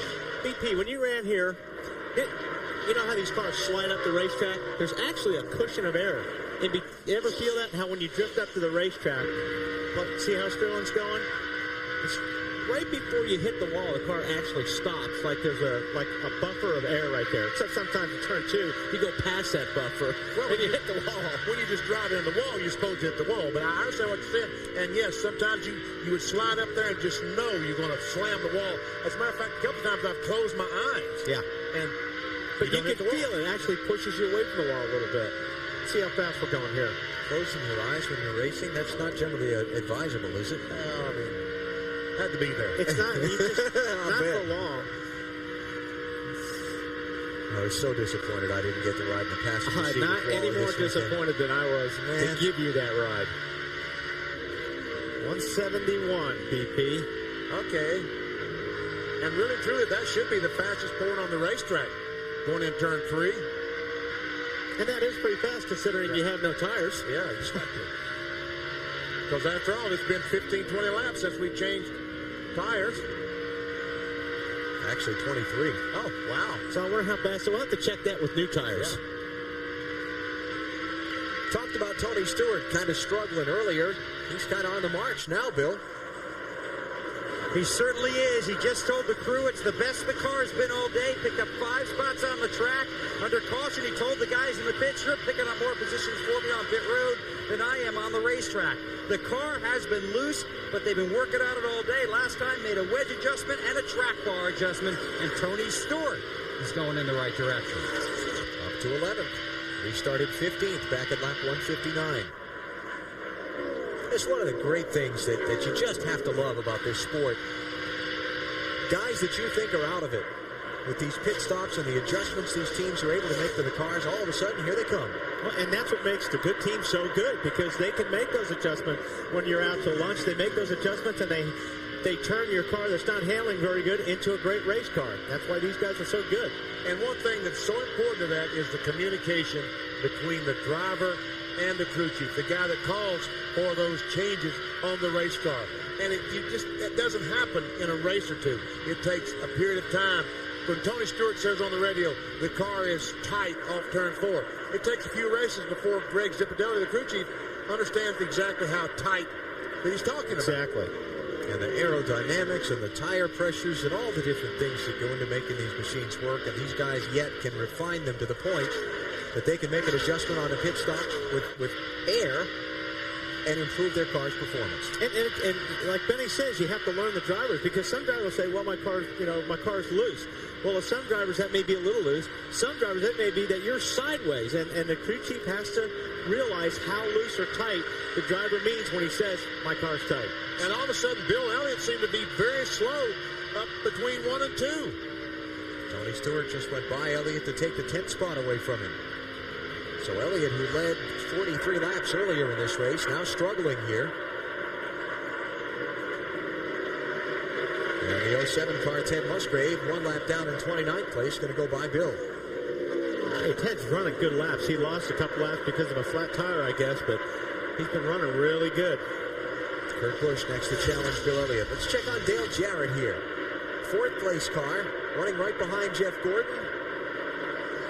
Still in pursuit of his first win in the Southern 500. Matt? Alan, he restarted in the 2nd position. He's dropped back to 4th to get an air pressure and track car adjustment on that stop. Todd, have the adjustments helped? Well, they seem to. Started out, with the fresh tires, he was able to get by Sterling and lead a lap, but the car's just still a little bit too free to go hard. Still a long way to go.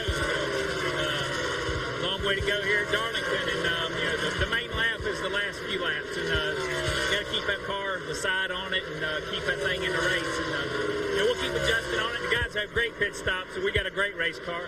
We got a real smart race car driver here at Darlington, and that's what it takes to win. The trend this car has seen today is the best near the end of a long run.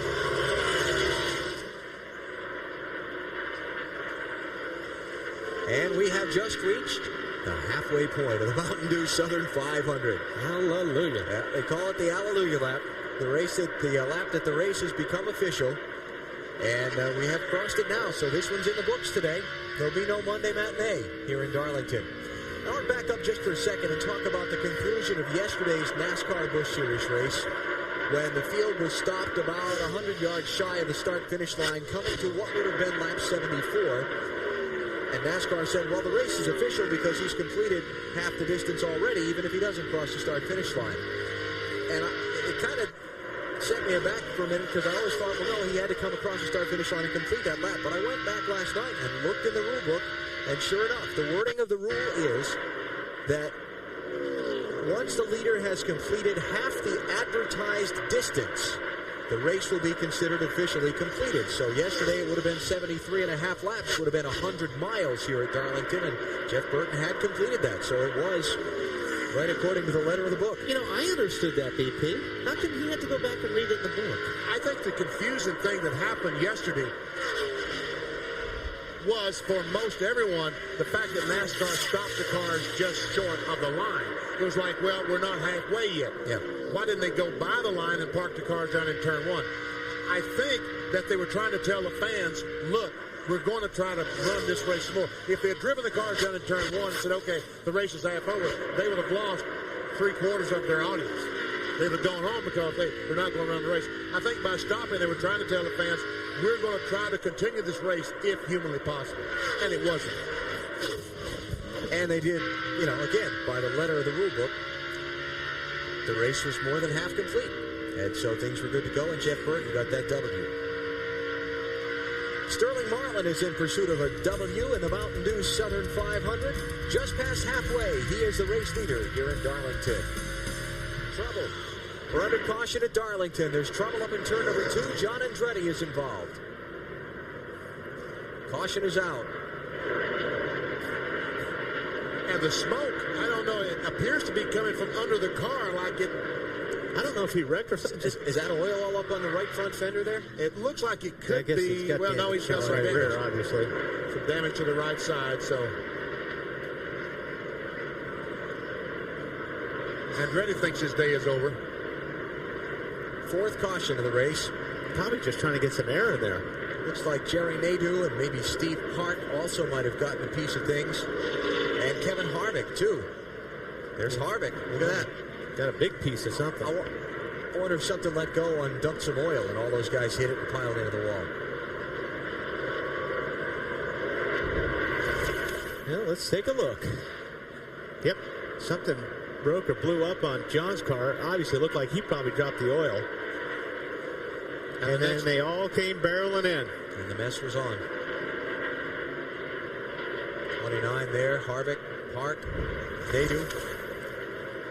And Harvick is going behind the wall, as is Nadeau. Marty? Ricky Craven in 6th. The last 2 stops, 13-6, 13-4. Loose in, loose off. They'll go down on the track bar for Ricky Craven. Matt? Dale Jarrett told crew chief Todd Parrott the track bar adjustment just didn't help that much. They went back up the track bar, so now they're going to put 2 rounds of bite in the left rear. He hits pit road in the 4th position, Bill. Burton in the 99, a little tighter set of tires, 1 round in the left rear. As for Sterling Marlin, the leader of the race, he's loose. He gave 1 round of wedging. Again, he's going to beat him off pit road. Another great stop, Dave. Bobby Labonte radioed in, I'm still sliding the nose, but as soon as I get on the throttle, it gets really, really loose. They made an air pressure adjustment to try to fix it this time. First one off pit road is going to be Sterling Marlin, and it's a pretty close toss-up for second between Dale Jarrett and Jeff Burton. Who got there first? Well, looks like maybe Jarrett did, yes. The real race was between Burton and the 48 car of Jimmy Johnson, looked like. Burton beat him by a couple of feet. So Marlin, Jarrett, Burton, Johnson, and Craven will be the order they come off pit road. Add Mike Skinner's name to the drivers who got some damage in that wreck, too. 5 cars in trouble here in Darlington. 4th caution flag of the race for a 5-car accident up in turns 1 and 2. John Andretti apparently with something coming loose under the hood of his car, and the oil slick caught up Steve Park, Mike Skinner, Kevin Harvick, and Jerry Nadeau. All 5 of those cars are behind the wall. Let's have our Mountain Dew race recap and show you what's happened so far in today's event. Gentlemen, start your engines! The Grand Marshal won. Benny Parsons got the field rolling. They ran 19 laps, though, behind the pace car under the green and yellow flags. Tried to finish drying this racetrack after a 2-hour rain delay. Finally cut him loose at lap number 20. And Mark Martin got the jump on Sterling Marlin to take the early lead. Then it was Bill Elliott rallying his way up through. Elliott pushed to the front. Lap 92, Jimmy Johnson took the top spot away from Elliott, led for a little bit. Ricky Craven's crew got him off pit road first under a set of stops under caution for debris. He gave him the thumbs up. Craven took over the lead for a little while. Then Jeff Burton pushed his way past Ricky Craven out into the lead. So far, 7 different drivers have exchanged the lead 10 times. Here's another one. Sterling Marlin reclaiming the top spot. Lap 149. Todd Bodine with a solo spin. He had a left front flat earlier in the race that damaged his car. Nobody else involved there. Lap 160, Dale Jarrett took his turn out in front. Sterling Marlin back around Jarrett. 10 different lead changes so far. That was the most recent lead change. And then the most recent mess. Harvick, Hart, Nadeau, Skinner, all caught up after John Andretti apparently lost an engine and oiled down turn 1. All those cars are behind the wall that are involved in the wreck. Dave is there.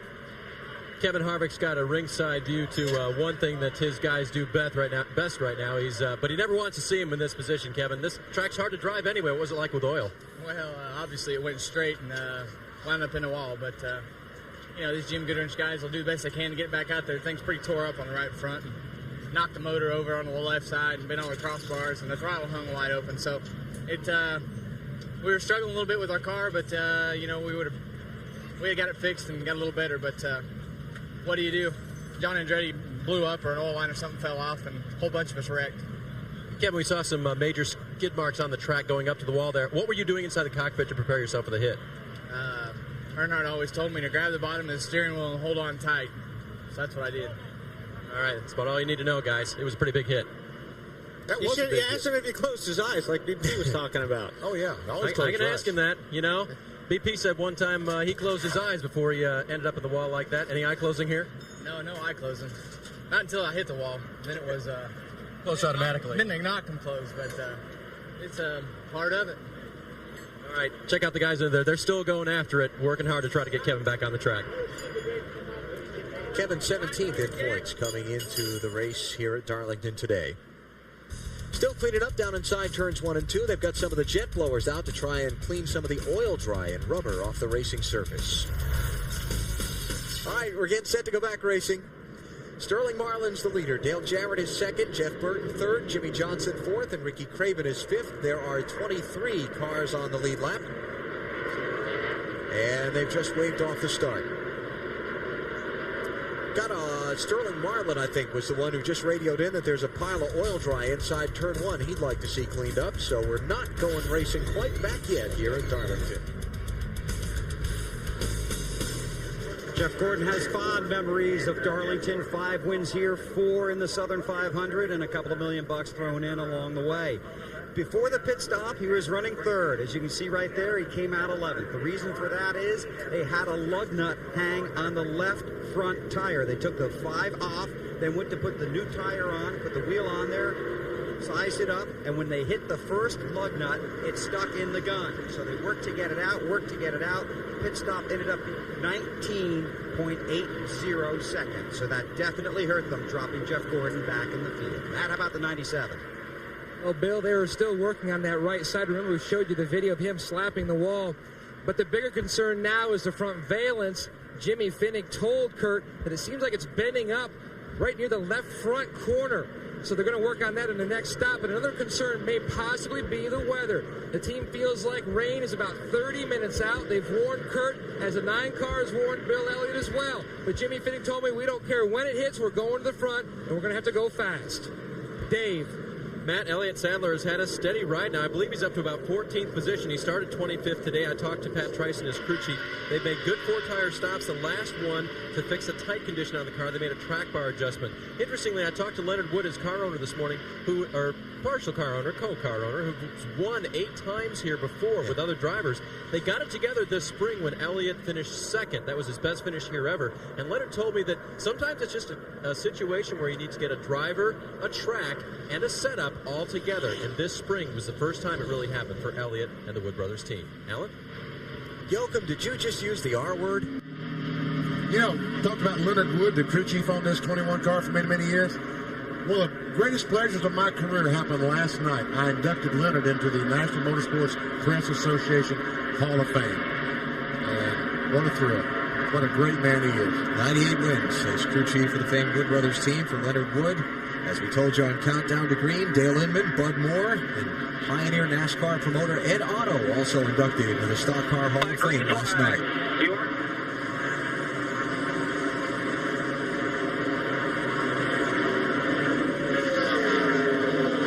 Ken Schrader in the yellow car, first one a lap down in 24th place, trying to see if he can get by Dale Jarrett and Sterling Marlin.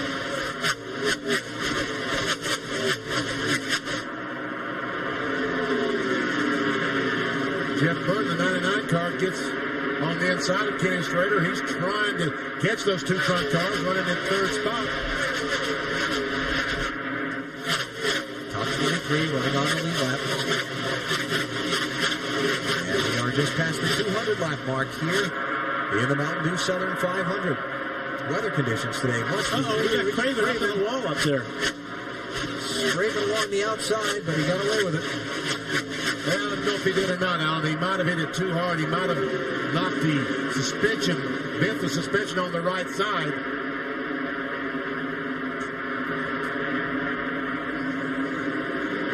And now, is that an official Darlington strike? Oh, yeah. Definitely. That might be a crash. I don't know. I don't see any smoke coming off yet. No, I don't either. Which is a good sign.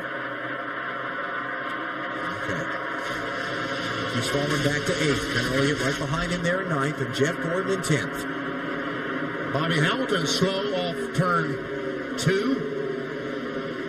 Yeah, he was the 18th place car last time by Benny on the lead lap. And Ricky Craven went through that cushion of air we were talking about. There he goes, right into it, right there. Yeah.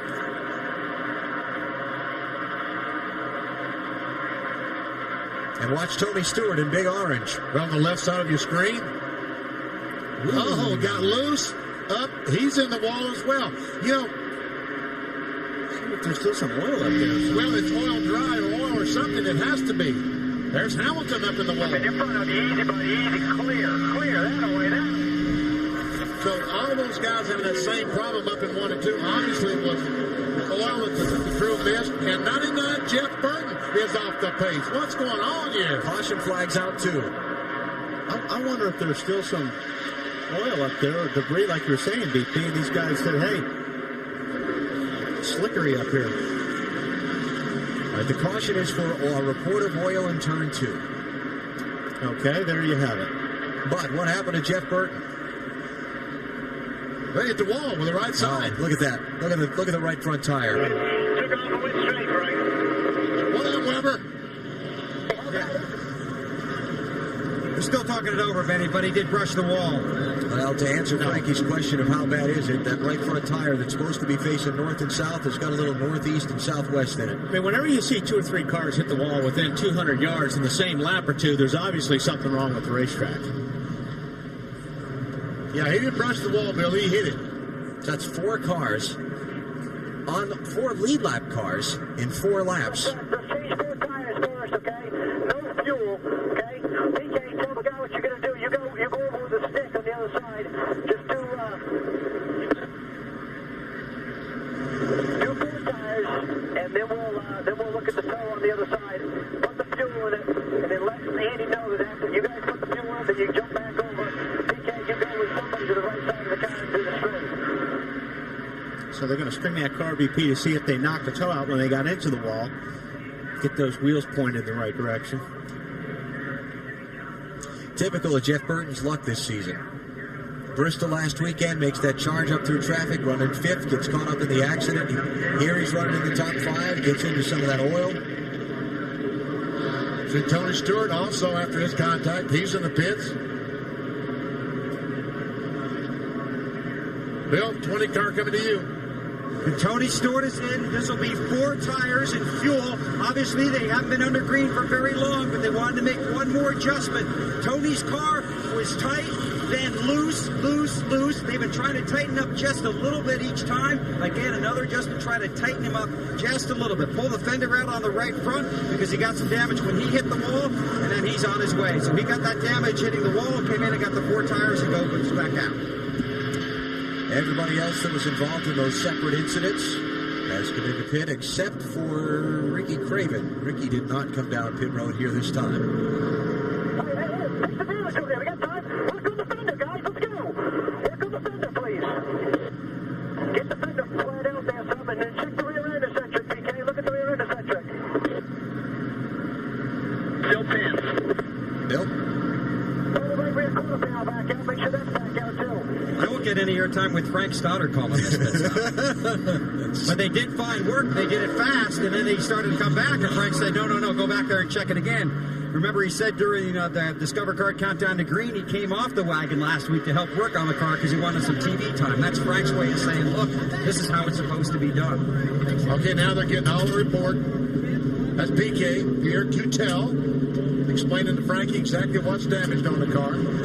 Here's the chief mechanic on that team. All right, so they continue to try and get Jeff Burton back in the hunt here. And we are under caution here at Darlington. No question, Darlington's totally NASCAR territory. Hey, it's the Southern 500.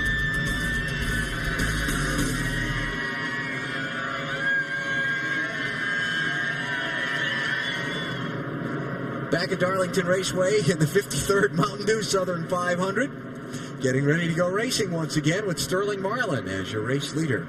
And Kenny Schrader in that M&M's car, he's still there, one lap down, trying to get it back. Kenny Wallace, the 23 car, behind him. Jeff Burton going to restart in 22nd spot. Kurt Busch also with an extended visit to the pit lane, working on that front air dam and the right side damage from when he bounced off the wall a little while ago. He's going to restart last on the lead lap in 23rd.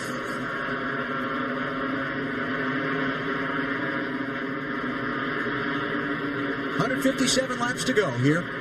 Weather does not appear to be threatening. Looks like we'll get the Southern 500 completed to its full distance tonight.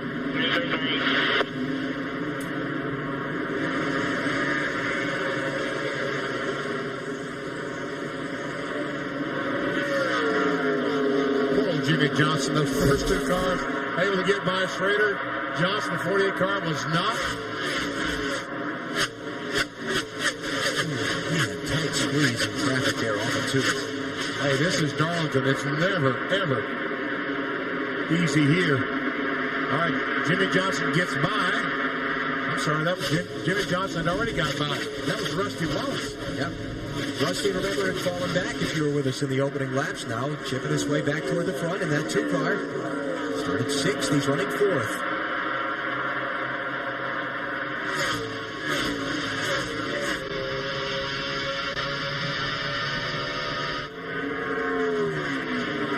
Never won here at Darlington. Rusty Wallace has.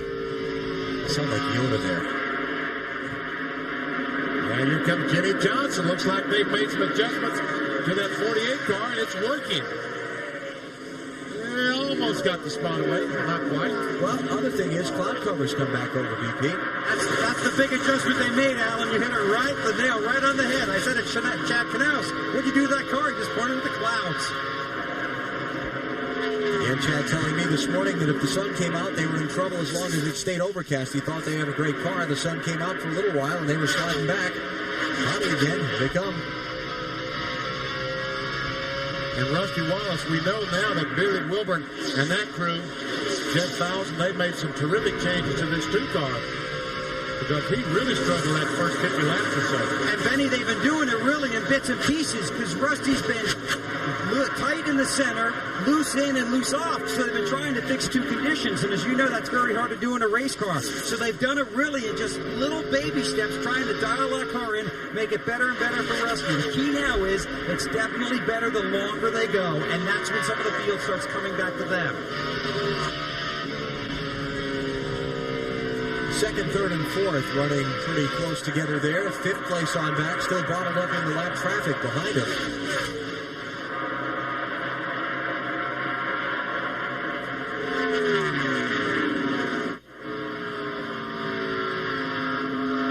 On board with Jimmy Johnson. 2nd spot, looking back at 3rd. And let's see, that's a battle back from about the 9th spot. Mark Martin, the 6 car, trying to get by Craven. Haven't talked much about Mark for a little while, Benny.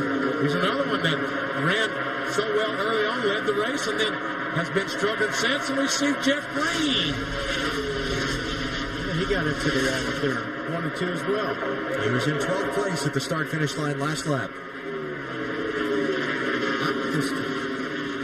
Looks like he's coming to the pits. Yeah, he hit that right front pretty good, it looked like.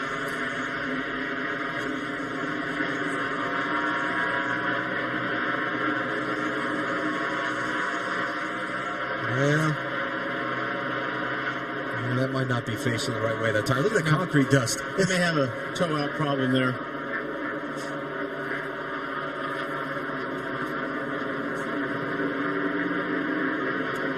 Two tires and go. That's different at Darlington.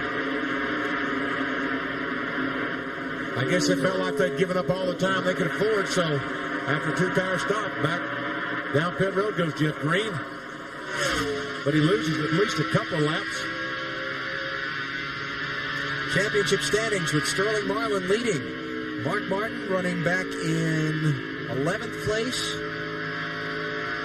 Jeff Gordon running 6th. Sterling's lead coming in was 95. And he has led the most laps today, too. He's getting that stamp ready, like you said. Yes, he's getting that stamp ready, saying, Sterling Marlin, champ, 2002.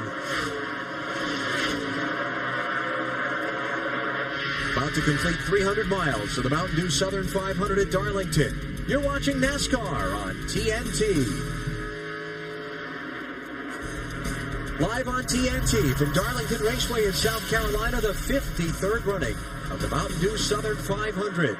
Live coverage because we started about 2 hours late due to rain. Here's our Napa Field summary. 7 different drivers have led today. Sterling Marlin, Bill Elliott, Mark Martin, Ricky Craven, Jeff Burton, Jimmy Johnson, and Dale Jarrett. Marlin has led the most laps so far. The only 2 cars out of the race, Morgan Shepherd, who went out with an engine failure at lap 43, and John Andretti also suffering engine failure at lap 190. 10th place here. Hey, Mark's been trying for the last few laps. Looks like he's got it done this time. Got the preferred line going into turn 1. So Mark Martin, who started on the front row, fell back as far as 17th, 18th place. Junior got a good run through there. Wow, that was a terrific run through there.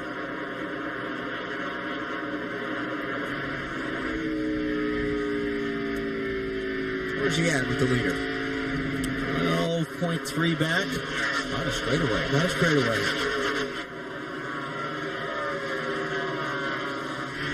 And it looks like Junior's staying about even. Running about the same speed as Sterling Marlin. Marty, what those guys saying down in the Earnhardt pits? Well, it's been pretty much of a struggle for these guys today. They bounce back and forth between loose and tight, Benny. Junior said, I just can't be as aggressive as I need to be at the beginning part of a run. So what they've done, they've kind of gone back to the setup they had on that first run. Remember, he started back in the field, made his way up to the front very quickly, and that's what they're on right now, and it seems to be responding, especially now that the clouds are out. That's really helping these guys. And you wonder, I mean, can it make that much difference? Clouds being over the sun, can it make that much difference? Yes, it can. Here, Tony Raines just put a Darlington stripe on his car, and he is off the pace around the inside of 1 and 2. Saw Jeff Burton get in trouble a little while ago when he hit some of that oil in 1 and 2. Bill, he's back on the track, but he's the last one on the lead lap.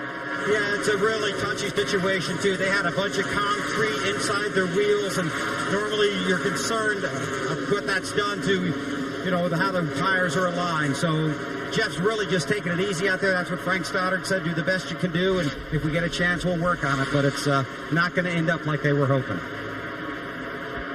Yeah, that's a shame.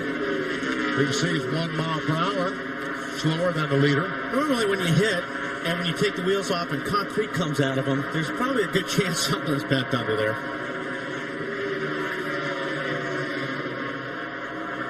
Sterling Marlin continues to lead the Mountain Dew Southern 500. Past the 300-mile mark today. Can this be his day?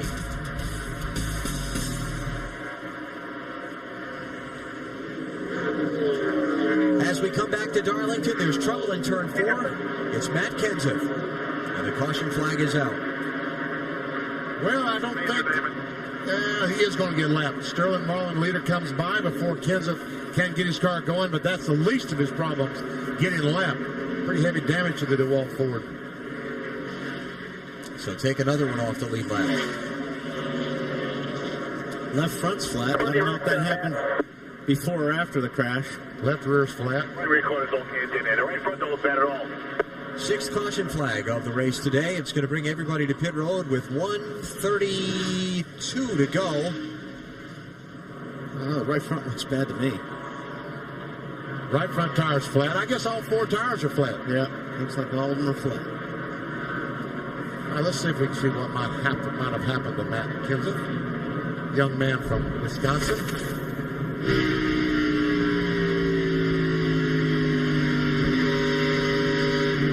It looks like he just got up that loose stuff, which is really close to the wall. Probably needs to clean his windshield, doesn't he? We could see better if his windshield was cleaner. Here they come. 1:32 to go. Might these be the next to last stops of this race? Could very well be, Marty. Dale Earnhardt Jr. running 10th. Benny has not been happy with the stops today, with his teammate Steve Park out of the race pretty much for the win. He borrowed his rear tire changer and his rear tire carrier. A little bit tight for Dale Jr. They make an air pressure adjustment and 4 tires, Matt. Marty, on the last stop, Dale Jarrett's crew gained him 2 spots on pit road. He is still loose, especially in the center of the corner. They make a chassis adjustment, 4 tire change, Bill. Jimmy Johnson, 4 tires, 1 round in the right rear because he's a little loose. That's the 48 car. For the 40 of Sterling Marlin, this should be their 3rd in a row. Outstanding pit stop. Matt. Bill, trouble on the 88. Right rear. They had to borrow Mike Trower's air gun. Trouble with the air gun. This is going to cost them dearly for Dale Jarrett. Now 26, 27, 28 seconds. Losing a lot of spots. They're trying to get that left rear tire off. Now they got it off. Now Jason Sheets has it on. Man, how frustrating can that be? Hey, he drives down pit road. There's not another car on pit road. Up there. Sorry, there is another car. It's going to put him back about 20th in line. Came down pit road 3rd. Yeah, came down 3rd. And he's going to go out 20th. All right, let's check how they came off pit road. Dale Jarrett will not be in this shot. Not unless we wait for a little while. Sterling, once again, comes off first. He went in first, comes off first. Ryan Newman, look you there. Was that Gordon? Like Gordon? Jimmy Gordon. Johnson? Yeah. Rusty? Out of the bunny. And Bill Elliott. So Sterling Marlin holds serve. He maintains the lead. Troubles for Dale Jarrett, though, on this visit to pit road. In 3rd, out 21st for Dale Jarrett. His attempts to win the Mountain Dew Southern 500 taking a little bit of a blow here. A very serious blow. Watch this. On the rear, Jason Sheets. There he is. He looks down. I got a problem. Bring me a gun. He's just jumping up and down. Finally, Mike Trower, the front tire changer, brings the gun around. He ties the lug nuts. But he's got to give the gun back to Trower because he's got to go back and change the left front. And when he finishes that, they got to give the gun back to Sheets so he can change the rear tire. Only 2 guns allowed across the wall. Yeah, and even if one breaks, you can't bring a 3rd one across and throw one back. Ready. Green flag. Once you bring those 2 across the wall, those are the 2 you have to work with.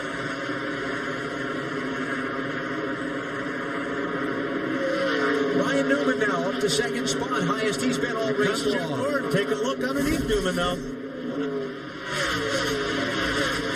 Take it. New 2nd place man. Could it be after 31 races without a win, Jeff Gordon could do it back to back? Hey, he's got a streak going, 1 in a row. You want to talk about streaks. Jeff Gordon won the Southern 500 4 straight years. Never been done before, never been done since. Here he comes. He's right there, right on that back bumper, that Dodge. Jeff Gordon going for the lead on the backstretch.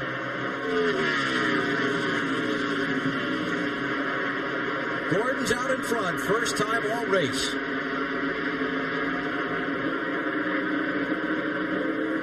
Much to the delight of Trouble, some good people. On the turn 2, Jerry Nadeau. 2nd time of the day. He just come back out from the garage a little bit ago.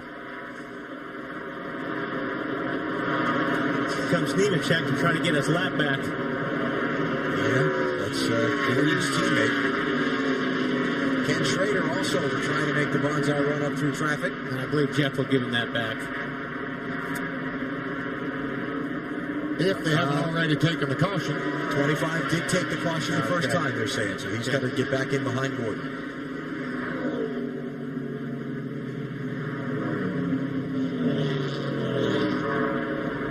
Matt, what happened to the gun on the right rear on the 88 car?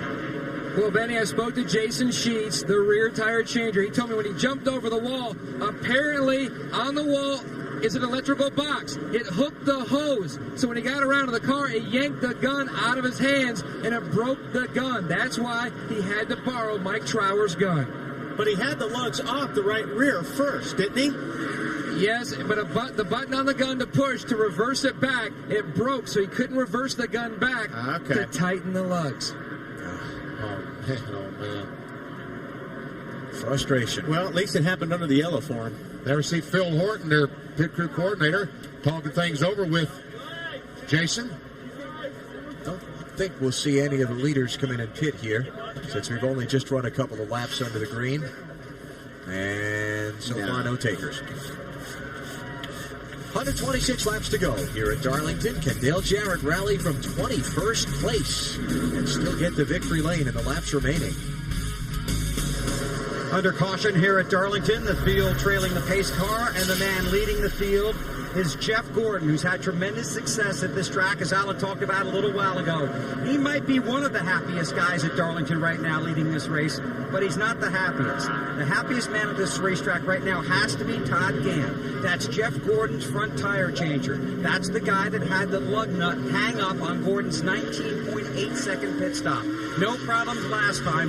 14.2 seconds for Gant and the guys. An air pressure adjustment, a wedge adjustment. The car gets a little tight when the sun goes away.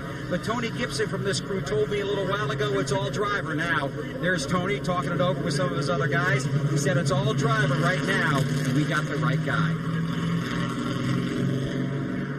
And Jeff Gordon now the race leader here at lap 243. I told you about Joe Nemechek trying to get his lap back coming to that caution and said that he did not. He got the caution the first time by. That was the initial call from race control, but then they went back and checked the photo finish camera, and Joe did not get the yellow the first time, so they allowed him to keep that lap he made up, and he's now on the lead lap in 21st place. Next Saturday night, some wonder from short track racing on TNT. Coverage starts Friday with Bloodhole qualifying 3 Eastern time. Busch Series racing from Richmond Friday night at 8 o'clock Eastern. Then next Saturday night, the Chevy Monte Carlo 400 with the Looney Tunes at 7 o'clock Eastern time. Gordon and Rusty, Act 2. Back to Richmond. It'll be fun. Championship standings now as we continue to follow the race for the title.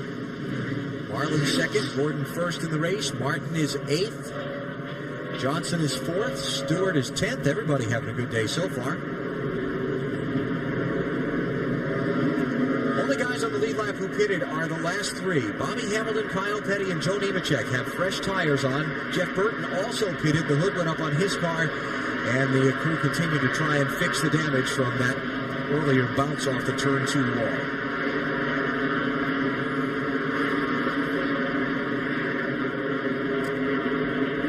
All right, they're all ready. Green flag. We're back to it.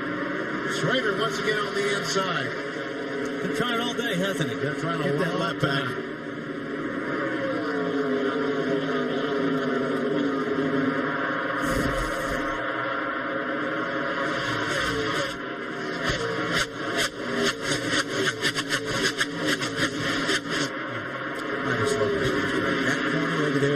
Exciting to watch. I said that if I gave you a ride. You might be surprised. I might have been screaming Yahoo inside the car. Ted Musgrave got by Kenny Wallace. Trying to get by Schrader now. Here comes by Schrader. Oh, there we go. Closed everybody up behind him. That is for the first car 1 lap down. Those 3 locked up right there, 36, 07, and 23. In the meantime, they got the 4th place car, Jimmy Johnson, bottled up. Not for long. Here comes Jimmy. He gets by Kenny Wallace at 23. No, you're right, Alan. He's still following these guys. trying to get a good run through the corners. Bobby Labonte goes up around his back bumper. Bobby just got by Rusty Wallace to pick up 5th. There's Bobby, 2000 winner of the Southern 500. In fact, in the last 2 editions of this race, Bobby has a win and a 3rd place finish. Having a pretty good day, Dave. He's having a great day, Alan. On that last caution flag, he checked up a little bit and wanted to know if he had any damage on the car. He did not. Interestingly, last week in a checkup situation at Bristol, they did get some damage. They decided to come in and pit, and that's when he really fell back in the field and couldn't make his way back up. Today, they saw no damage to the car, so they decided to stay out.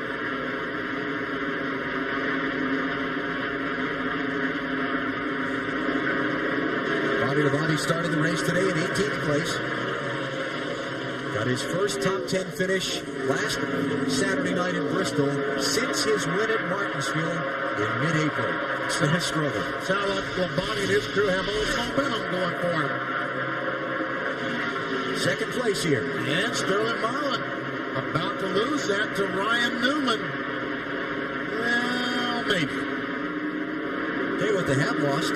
Contact with Gordon. Yeah, he pulled out about a second ahead of these guys. Make that a 2nd and a 3rd.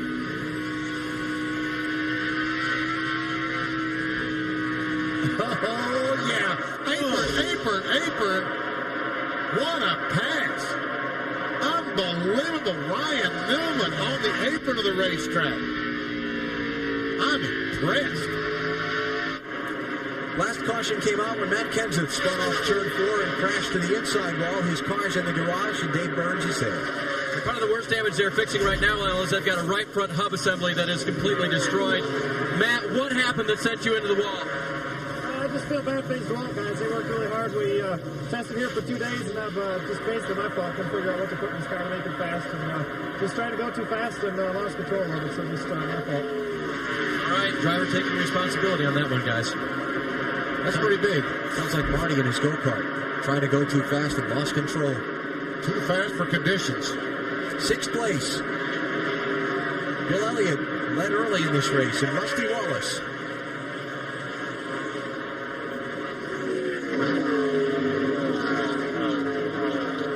You know, Bill Elliott was talking about the car just not feeling right, and I speculated it might be a valve spring. I don't think that was correct, because I don't believe this car would still be running your 150 laps later, as well as Bill Elliott is running. You could have that kind of problem. Checking the interval up to the next cars on the lead lap. Jimmy Johnson, Bobby Labonte, 4th and 5th. Okay, now, technically the sun's out. It's peeking back out, yeah. So we'll have to keep an eye on Jimmy here. Clouds have been make or break for his car's handling all day. Jimmy Johnson claiming that when the sun comes out, takes the... Let me just let you get the story straight as I told it. Go ahead. His crew chief, Chad Knaus, said this morning, if the sun were to come out, they would be in trouble as long as it stayed overcast. They would be in good shape, handling-wise.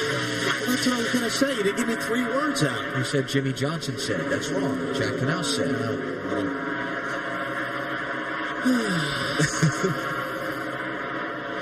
I can't cut you any slack. You don't cut me any. Jimmy running 4th now. Tell you what, Johnson and Ryan Newman, a lot's been said about their outstanding rookie seasons, but for 2 guys to come to Darlington and in their first race at this racetrack, pull off top 10 finishes and be running in the same spot in their second races here, that's pretty impressive. Well, these 2 guys have been, they're both, as you said, their bestest rookie challengers, but they both have been so successful this year and so impressive what they've been able to accomplish.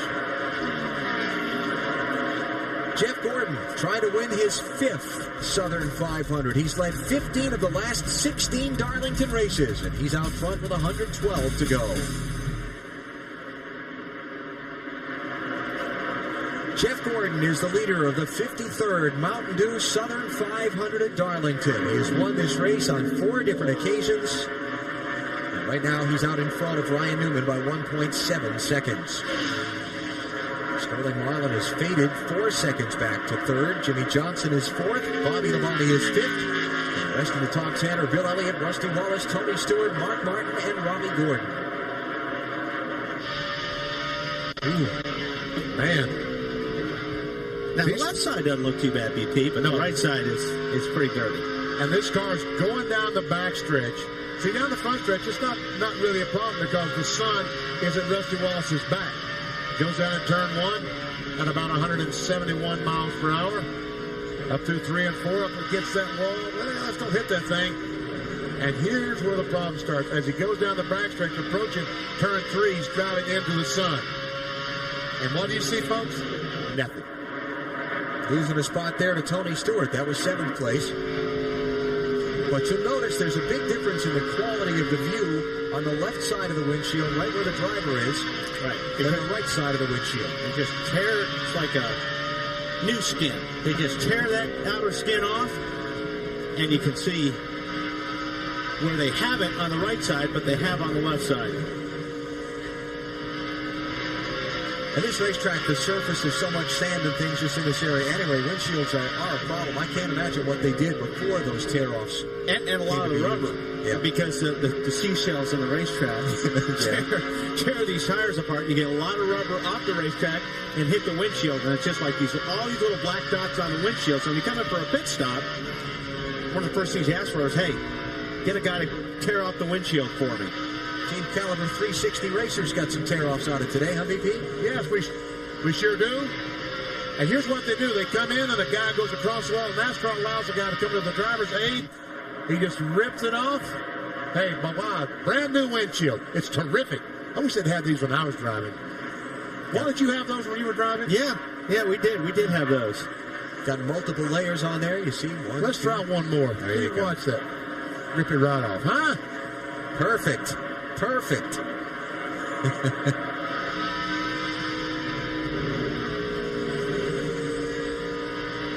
And because we started a couple of hours late today, that sun is really going to get to be at a severe angle late in this race. I can remember watching the race show. I think it was the 86 Southern 500, Benny, where we had a long rain delay, and Tim Richmond and Dale Earnhardt and Bill Elliott all took turns driving straight into the wall between what's now turns 3 and 4. Because they could barely see. Because they couldn't see. I mean, you saw what they did not have tear-offs back then.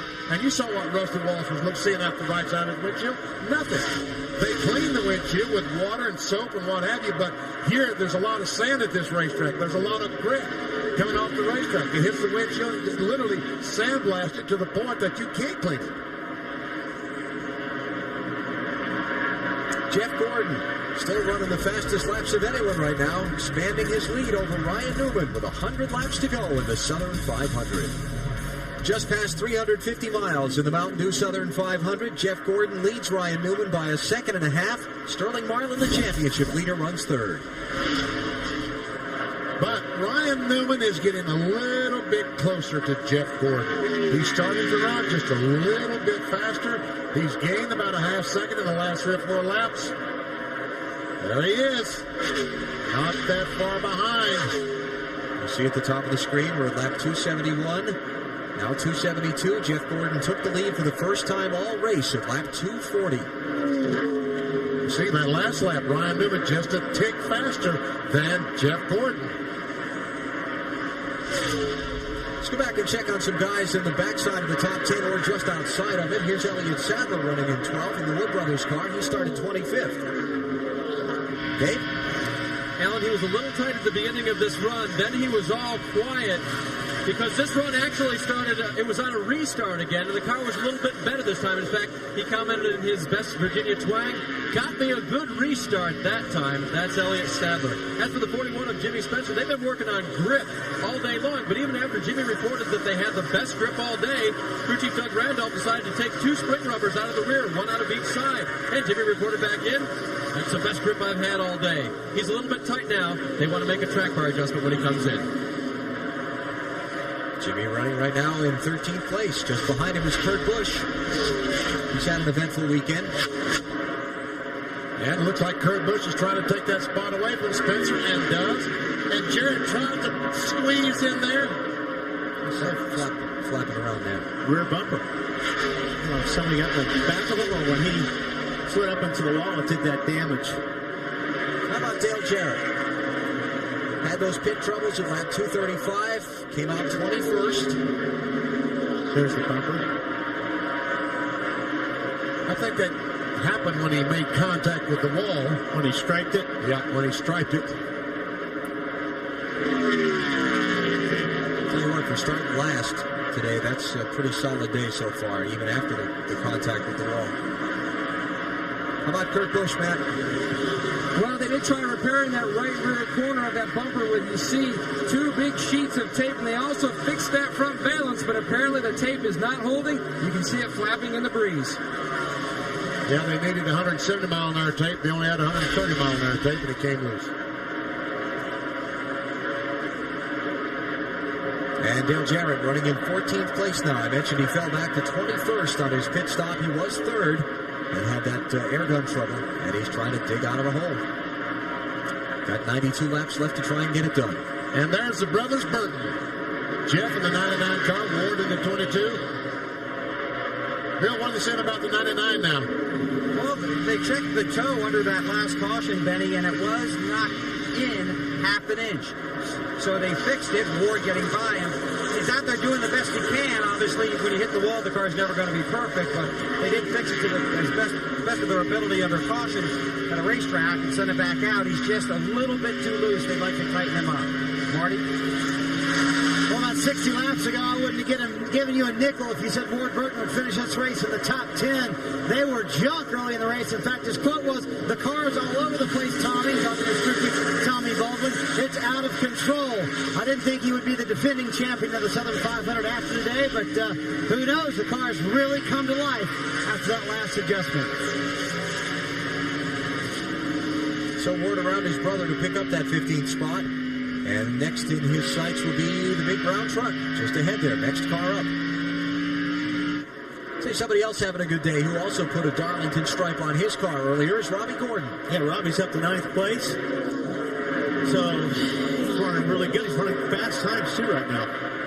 Just ahead of Dale Earnhardt Jr. there. Matt?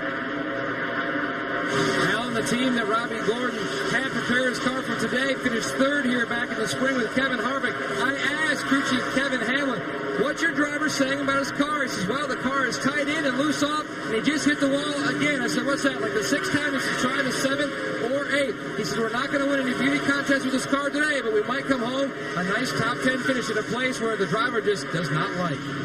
Troubles for Elliott Sadler. Was that left rear tire flat when he came around that corner?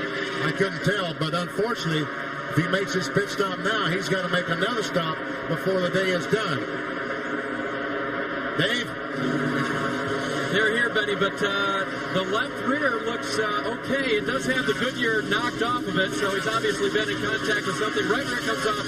It's full of air, too, so it must have been something Elliott was feeling. A lot of concrete dust falling out of that left rear, too. Actually, not on the left rear. That'd be on the wrong wall.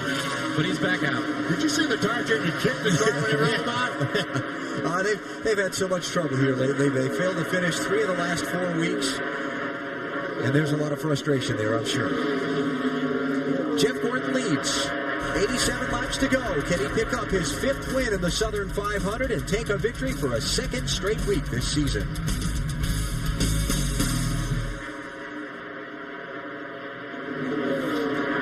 Coming up on the 400-mile mark of today's Mountain Dew Southern 500. TNT live at Darlington Raceway in South Carolina. A 2-hour delay for rain pushed the start of this event back. But the weather broke. Looks like we're going to see the full distance today. We could be seeing Jeff Gordon's assault on the NASCAR Winston Cup Championship. Southern 500, Cale Yarborough has won this race 5 times, and Cale, all those 5 victories as big as they get for him because he grew up in Timminsville, South Carolina, about 15, 20 miles from here. Jeff, of course, his 4 wins all came in back-to-back years. 95, 96, 97, and 98. He's got 81 laps to go. Leaders all pitted at lap number 235. That was with 132 laps to go. That would leave him 2 equal 66-lap runs. We expect to see him in about lap 300, 301. And that time, Ryan Newman was a little faster than Jeff Gordon going down at turn 1, but Jeff passed the car. Might have been this time going in turn 3. Ryan Newman much faster than Jeff Gordon. 2 miles per hour. Or is that 3 miles per hour? Last lap, Newman ran 0.3 of a second quicker than Jeff. That might have been the 21 car that we caught going through there because he's out there, Elliott Sadler, on fresh tires. And, boy, he is Superman now, that 21 car.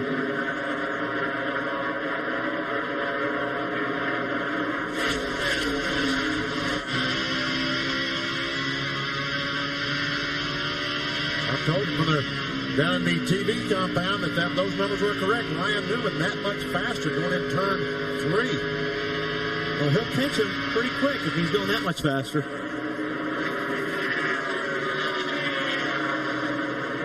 We're creeping in on those what could be final pit stops if this thing goes green to the finish. So let's take a break here so we're back in time before the leaders head for pit road. Gordon's out in front, 78 laps to go here in Darlington. Coming up on the final round of pit stops as we hit the 400-mile mark in the Mountain Dew Southern 500. Jeff Gordon, 293 laps down. If this were the spring race here, he'd have just taken the checkered flag. Got another 100 miles to go in today's race. And Ryan Newman is still a second and a quarter behind Jeff Gordon. There he is, Newman. Last time by, he lost about 0.2 of a second to Jeff Gordon. Marlin still third. Jimmy Johnson and Bill Elliott making up the rest of the top 5. We kind of see some back. Jeff will be 0.2 quicker than the next lap. Newman will be 0.2 quicker. But now they're not really in traffic. Now Jeff is going to run across some catching cars now. Bobby Hamilton, Mike Wallace. These are the guys at the end of the lead lap. Hamilton is. He is 20th place, making 19th place. Last car on the lead lap.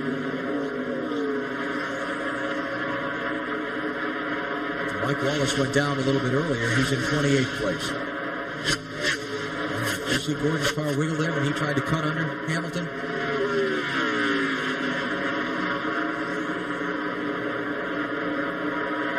BP, you've been in these things many times. You too, Wally. You're after 400 miles now.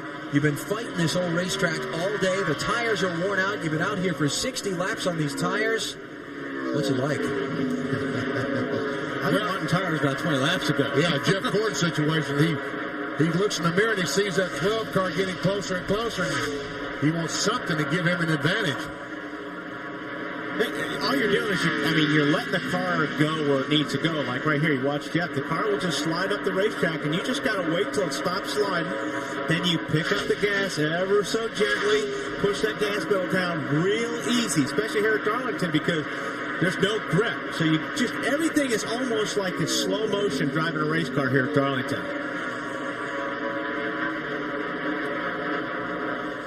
Kyle Petty, 17th place on the lead lap, Dave. And Alan, his earpiece fell out earlier in the day, actually during this run, and he cannot hear his crew. They have asked NASCAR and communicated to NASCAR to throw Kyle the black flag when they want him to pit. They're going to communicate that, and NASCAR said they would, so the black flag Kyle to tell him it's time to come in. Wow. Yeah, that's a courtesy NASCAR extends to the team if they lose radio communication to help them get their driver off the racetrack. Well, they don't want him out there running out of gas in front of someone and creating problems. That is very distracting. When you lose your earplug in one of these race cars, these cars are so loud, it's very distracting driving with the earplug hanging out. Kyle, pretty solid day. He's on the lead lap, 17th place. Not spectacular, but steady. And that's kind of been the mode of operating for this team this year. Kyle's, been fairly liberal about saying, yeah, last year we were really good at running, 30th. And then we got really good at running 25th and 20th, and now we're getting really good at running 15th. Dale Jr. in, first spot on pit road. Marty? Well, he nearly ever shot his pits. He had to slam on the brakes to make his pit stall, which is the first one on pit road, as you mentioned, Alan. Just sliding all over the place for Jr. Wants some more overall grip. They do make an air pressure adjustment. Again, has his teammates rear tire changer and rear tire carrier, Steve Clark. And a good stop for these guys so far. Rusty Wallace is also in. He just goes around the tunnel. Right sides are up. They were looking to peel the windshield off, but I don't think he could find the tab. So he's going to have to live with it. Yeah. 67 laps. Front tire changer done about a second or two. About a second quicker in the rear, 15 and a half, not bad. Jimmy Spencer leaving pit road after his stop, and here comes Tony Stewart in. Jeff Gordon is also on pit road behind Tony Stewart. Leaders in. Go ahead, Bill. Excellent point, Alan. They're going to have to be very careful here. Stewart into his stall first. They've got the car in pretty good shape after his brush with the wall earlier. It's just a little bit tight. Gordon now slowly creeping down pit road. Will have to swing around. It's 4 tires and fuel for Stewart. Gordon is just a little bit tight also. He gets tight when the clouds come out. So they peel off the windshield, make a half round into the right rear, come around to the left side. Remember, they had one bad pit stop earlier. They've had several good pit stops. This one seems to be going very well. The track's down and Gordon's on his way. 15.1, not bad. Mike Wallace, who was right in front of Jeff Gordon, goes out right with him, so a good stop for the Conseco team. Benny, I hate to give you the bad news, but it was a good stop after they put the hood down. Oh, they had the hood up on Mike's car. Marty? Ward Burton's car's really come to life. He is loose off the corners, so Tommy Baldwin decided to take a pound out of both rear tires, and a great stop for the Cat team. Matt? Marty, cloud cover and adjustments have put the 9 car back in the race, but the car then got a little too tight, so they had to make an air pressure adjustment to try to free him up. Dave? Reviving the body, air into the right front and left rear, air out of the left front and the right rear. The car sliding all over the place, still pushing the nose. That's the biggest problem for the body. Ryan Newman has been in. Mark Martin is the leader. Now he comes down pit road.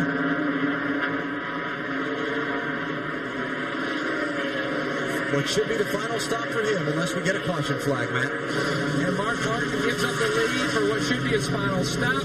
No adjustments on the 6 car.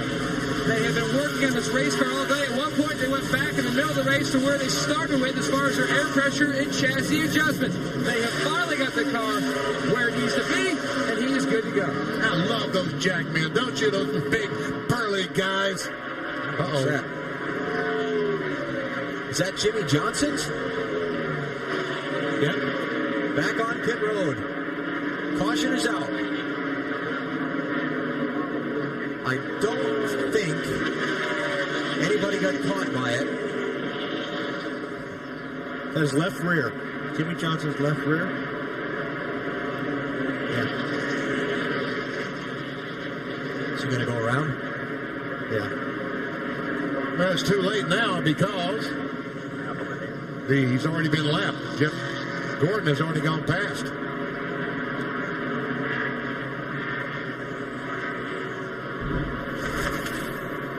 What is that? It's Ward Burton's car. On board the Cat Dodge, and saw that tire cap rolling down the backstretch. Man. Thank God for interliners. And he had just made a pit stop.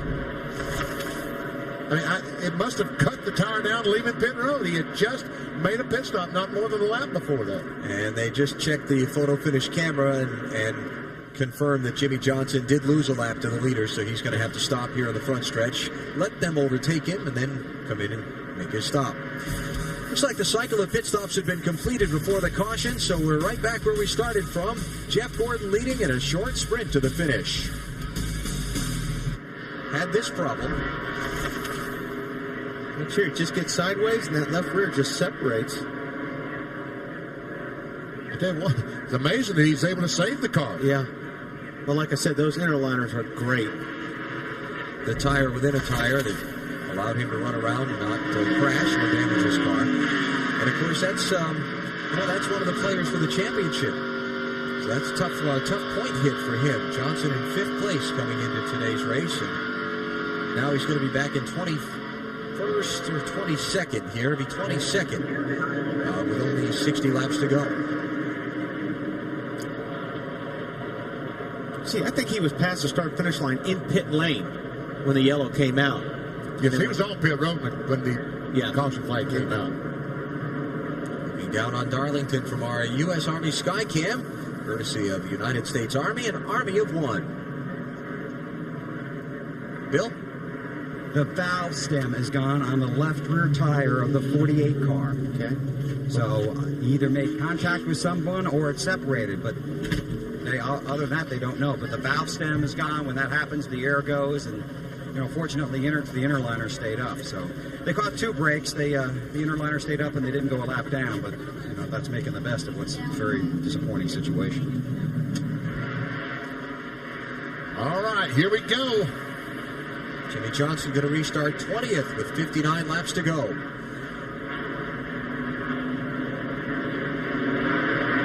You ready? Green flag, green flag.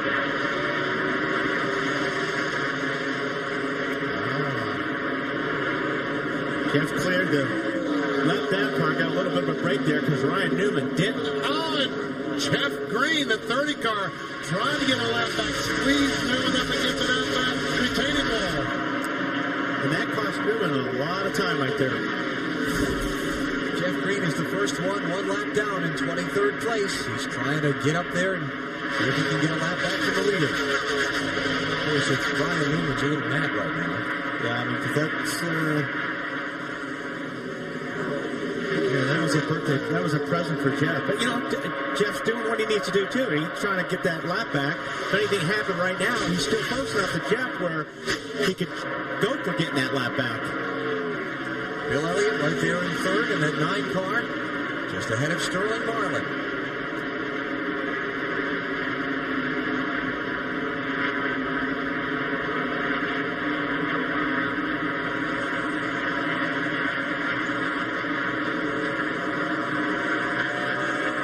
Okay, Ryan Newman now is just a tick over 1 second behind Jeff Gordon. We'll make that a 2nd and 3/4.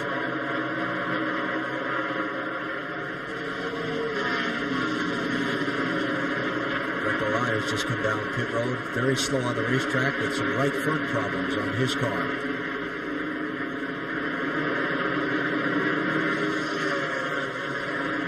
It's almost 2 seconds that lap, BP. That's a long ways.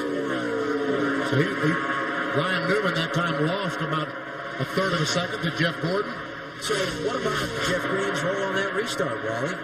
I mean, he had every right to be there. No, Jeff did everything he was supposed to do. He raced hard into turn 1 to try to get that lap back, so he didn't do anything wrong. But Jeff Gordon got a little bit better restart, and he was able to clear the car of Jeff Green, which gave him that opportunity to put some distance between him and Newman, because Newman and Jeff Green had to go by side through 1 and 2. And right now, Ryan Newman, not one of the 3 fastest cars that lap.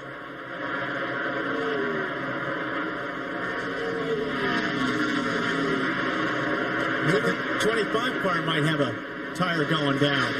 Coming out of turn 2 on the backstretch, he looked like he had his hands full. Joe Nemechek. Now it looks like the car definitely has a tire going down. Caution is out. That thing's not turning. And now it's finally starting. Something locked up. It's like and he missed pit entrance. That's the least of his problems right now. Yeah. But I saw him get squirrely up there between 1 and 2. He got way out of it, saved it. Jeff just not close enough to get that lap back. Oh, yeah, he did it. Wow. Well, Jeff Gordon certainly did not want to see this caution flag. 53 laps to go, Benny. And, man, that tire was not turning. I mean, the inner liner didn't stay up on that one. But thinking about that after I remarked on it, he probably had the brakes locked down trying to stop it to get to pit road. Yeah. And with no rubber on that thing. Well, I think it actually went down going into turn 3 when I was watching it. But now then, anybody going to pit? That's a good question. Yeah, very good question. I wonder if any of these guys are going to stop. Obviously, the guys at the very back, Jeff Green, Bobby Hamilton, those guys might stop and get 4 tires. All right, you're Gordon's crew chief. Do you stop, BP? I don't think so. What about you? How many laps have we run? We've only run about 10. No. 9 or 10. I'm not coming in. Mark Martin is the one on the apron, but he pulls back up in line, seeing no other takers. Tony Stewart's going to come in. Dale Jr., Jimmy Spencer, Jeff Burton, Jimmy Johnson, and a few others, Marty. Well, Dale Jr. not very happy with his car right now, Alan. And the car for Junior is a little bit tight in and a little bit loose off. And that's a big problem for these guys. And he's going to change 4 tires. He got a wedge adjustment. And that will be the adjustment for Dale Earnhardt Jr. He is not very happy at all, Bill.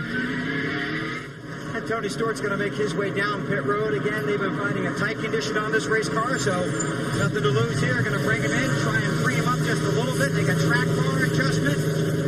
1 round, then 4 tires, and then drop off the fuel tank and send him back out. So here at the back of the pack, take advantage of everything he can. Jimmy Johnson was also on the pit road. Tony's on his way. Yeah, a lot of times the tight end loose off is because the car's tight all the way through the corner. 23 cars on the lead lap, 12 of them pitted onto this caution, hoping those fresh tires will keep them off the road to nowhere. First car with tires is going to be Jimmy Johnson, restarting in 12th position. This could get interesting.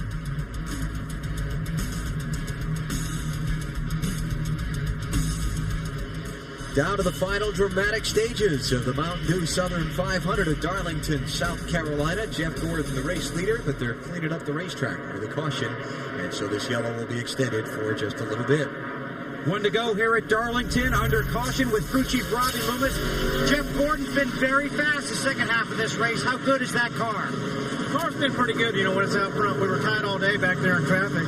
Like I say, up front, we feel extremely good about it. Okay, let's go to Matt. And Bill Elliott looking to win another Southern 500. Mike Ford, your man was starting to close in on the 12. Does he have enough to get the 24 as well? Well, we seem to be real good on the long run. There through the middle part of the race, we ran a bunch of short runs, and we seem to fall back a little bit, but hopefully this thing will go green because we're good at the end of the run, and I think we can get both of them. Elliott restarts in 3rd, Dave. Maycar called for a lot of changes on Bobby Labonte's car today. Jimmy, how good is the car for the stretch run?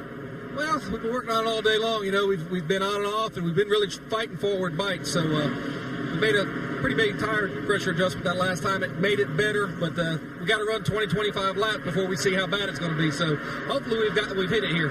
All right, we'll see if they have, Alan.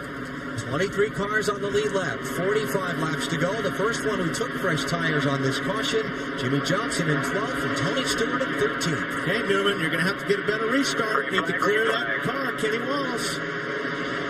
Going to get it done this time. Looks like he's going to be able to do it. But now Bill Elliott is coming behind Kenny Wallace.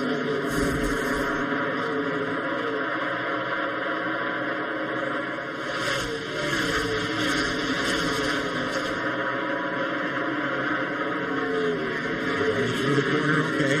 It's always so tense after a restart over there. Elliott up under Kenny Wallace, not able to get past him. Here comes Bobby Labonte, working on Sterling Marlin.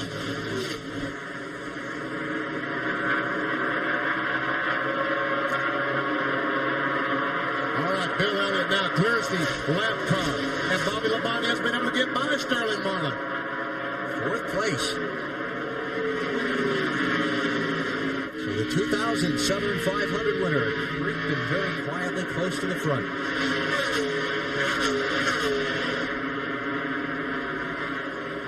Kenny Wallace had a shot at getting his lap back. Now he's getting out of the way.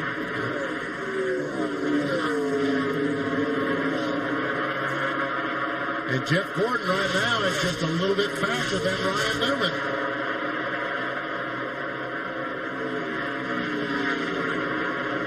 These are the guys who took tires. Tires, excuse me. Okay, we need to trim that out. It's been a long weekend. Tony Stewart by Jimmy Johnson for 12th place. Maybe. Tony Stewart on the outside has the momentum going for him and able to drive by Johnson. Problem is he is 6.5 seconds behind Jeff Gordon. 42 laps to go. Yeah, I don't think that 10 laps is going to make that much of a difference. I don't think he can make up that much ground. If it's just the space between Jeff Gordon and himself, he might be able to do something about it. But it's that 6 or 8 cars that he's got to drive by to get to him. Actually, it's 10 cars that he's got to drive by to get to him. There's 13 laps difference in the tires. between Tony Stewart and Jeff Gordon.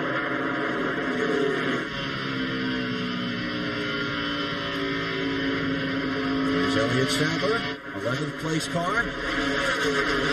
About to become the 12th place car, 13th place car, as both Stewart and Jimmy Johnson go by. Dale Jarrett marching by Mark Martin for 7th place.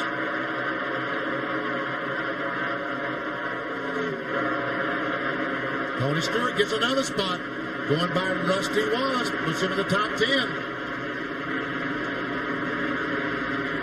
Next in front of him will be Kurt Busch for Stewart to try and catch. And there's Kurt. So he's got a little ground to go. Not missing anything up front. Leaders still the way they were. Watching Tony Stewart try and come through the traffic on the fresher tires and see if he can make up a little headway. There's the coach. Watching both of his drivers have a good day. Bobby's running 4th. Tony's running 10th. Make Monday morning meetings a little easier to take, won't it? It sure will. And Joe Gibbs has had to use all of his people skills to manage his teams this season. Tony Stewart's issues have been well documented, but for Bobby Labonte, the frustrations in that team there, he's had to really work with them to keep it all pointed in the right direction and get him back on track. Tony's about 0.2 of a second quicker right now, BP, than the guys that are on the older tires or the 13-lap older tires like Jeff Gordon.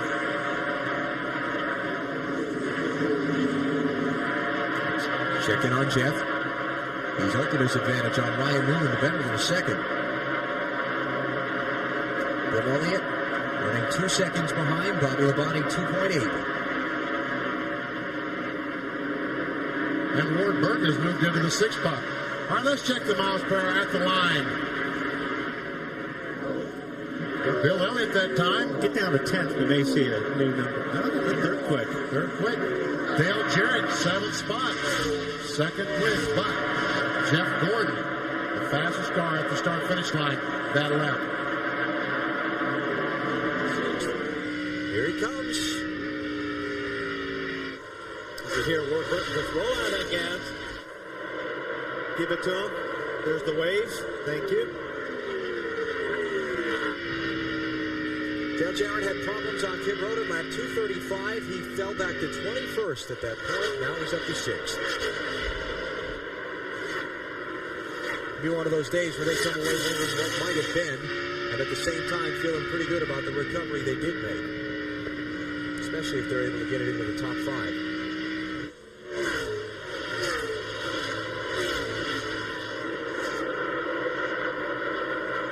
Talk about the NASCAR Winston Cup Championship here in Darlington today. It's Sterling Marlin led a lot of laps. Matter of fact, he's led the most laps so far today. If Jeff Gordon leads the rest of them, he will overtake those bonus points from Sterling. And Jeff Gordon just 96 back. Was he 3rd going into the day, Jeff Gordon? Yeah, he was 3rd, and he was 111 back. Mark Martin was 95 back in 2nd. So Jeff has moved in the 2nd spot. If they pay points right now, but obviously they don't. And Ryan Newman, he just cannot get away from Ryan Newman. And this young man is very, very hungry for a victory. Jeff Gordon talked about last week at Bristol how hungry he was for victory. Ryan Newman has never won a NASCAR Winston Cup event. In his first Darlington appearance here in March, he qualified 3rd. First Darlington Winston Cup appearance. Qualified 3rd, finished 5th. And that was after pulling out a backup car when they crashed in final practice in March. Today, he's been able to run one car all day, all weekend. Started 12th. Led 1 lap. And is running in 2nd. What's going on with DJ? Well, I just wanted to tell you how much Dale Jarrett would really love to win the Southern 500. He says he never has, but if you look at the official NASCAR Winston Cup 2002 media guide, it says right here in 1965 that Dale Jarrett won that race.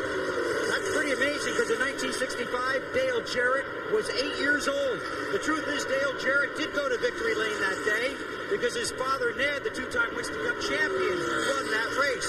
And Dale was thrilled to be in victory lane that day. Not just because Ned won by 14 laps, but because one of the best shows on TV at that time was Gunsmoke.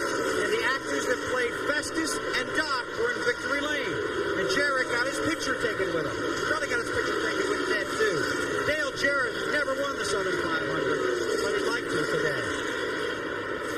He has won here at Darlington 3 times in the spring race. Right now working on Sterling Marlin, 5th place. And they're going to be 3 wide. Well, no. I thought No, going to be 3 wide. Not here, BP. No, that's not going to work. But Sterling goes by Bobby Labonte, takes that spot away. Here comes DJ. Dave, what's going on with Bobby Labonte right now? Benny, he radioed in about 5 laps ago, said it's going away again. The car is going away. Lost 4th, lost 5th. Loses 6th. Ward Burton comes by. Kenny Wallace in the 23, not on the lead lap. He's back in 24th place. But this is what that 23 team needed, a good run like this that Kenny Wallace has given them, up competitive with those cars that win week in and week out, letting these guys know, Felipe Lopez, the crew chief, and the guys know, hey, we've got a pretty good race car here as well. Kenny's run that 23 for the rest of this season and has signed to run that car with the Stacker 2 sponsorship for the next couple of years for Will Davis. Jeff Gordon is out in front. 27 laps to go. Here's our last commercial break during Green Flag Racing. It's Robbie Lewis going to victory lane again. 22 laps to go in the Mountain Dew Southern 500. Time to pick out our Autotrader.com move of the race. We put Wally in charge. I'm picking the sun coming out, guys, for the first time all weekend. Yeah. Well, that's not bad. I'm in agreement. Everybody here is happy to see that. Yeah. Who'd have thought, the way the weather was yesterday or today, that we'd have gotten either race in. So the sunshine gets our Autotrader.com move the race nod today. It's something we actually all agreed on.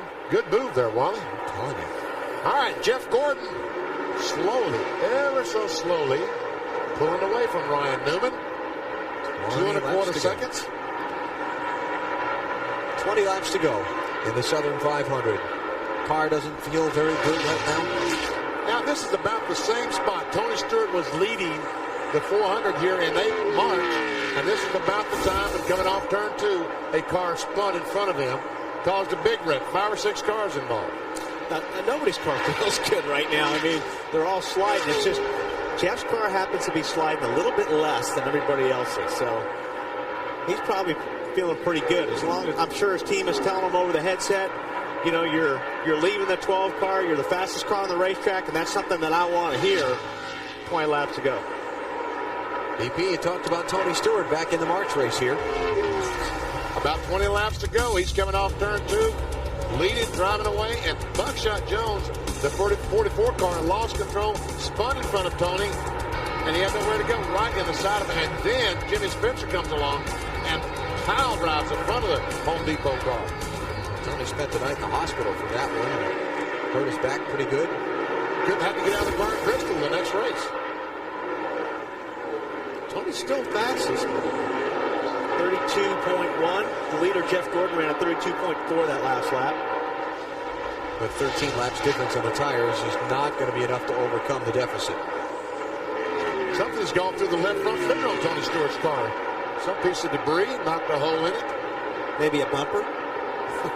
Could be. Last week, unbelievably, just the bumper somehow guard or whatever goes through the left front fender of Tony Stewart's car and cuts an oil line. I think that's been there for a pretty good while.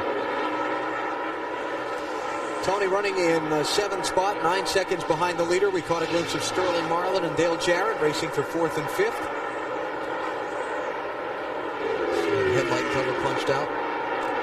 There are Marlin and Jarrett. Dale's been the fast mover here in the late going in terms of picking up spots. And the other side of the coin, Bobby Labonte continues to slide back. After Dale Jarrett got around him and Sterling got around him, Bobby's fallen all the way back to 12th. Dale was putting a lot of pressure on Sterling about 5 or 6 laps ago. And then something happened because, did he get the wall that time? He keeps scrubbing off speed off a two there. If DJ didn't get in the wall, he did a very good job of scaring the wall to death. Check our speeds at the line here and see who's fastest. Bill Elliott, DJ, Ward Burton, Tony Stewart. Wow, we got to go all the way back to 6th, 7th, and 8th.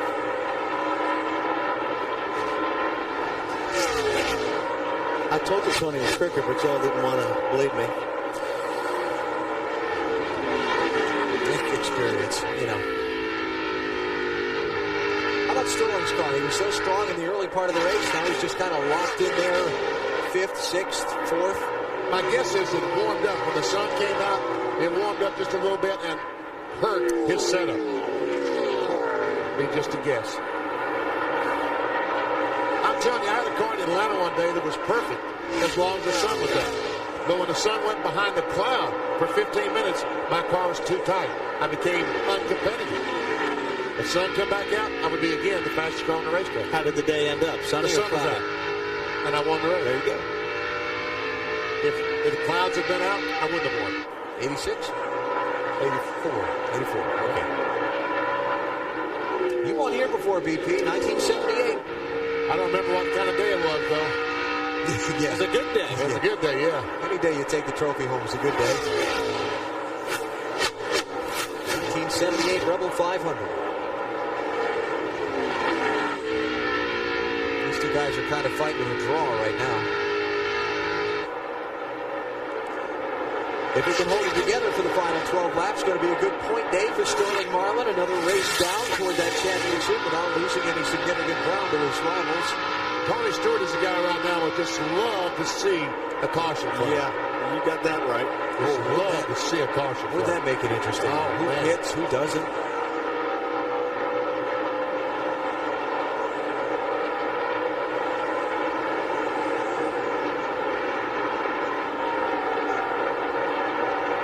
They're still wrinkling up some fenders here at Darlington.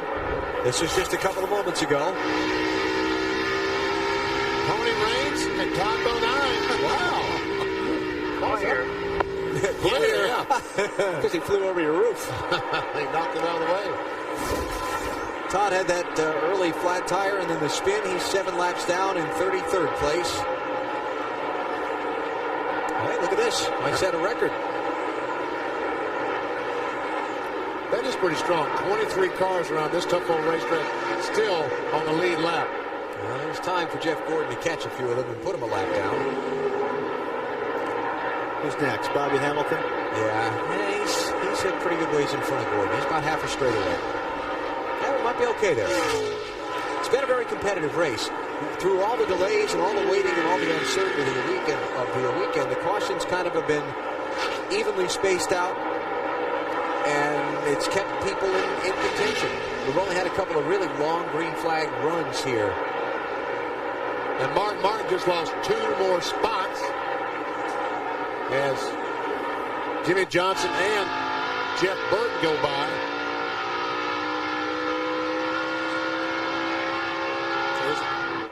Man, that's all tough. important points. Yeah, now starting to say it's just tough to see 6 or 8 points go by the wayside with just 10 laps to go. Martin back to 11th and 9th. Marlin runs 4th. Gordon leads. Johnson is 9th. Who else? Tony Stewart is 7th. Everybody in the championship fight having a pretty good day. Only one that's really been struggling is Ricky Rudd, who came in 7th in points. And he's running back in 30th place now, a couple of laps down.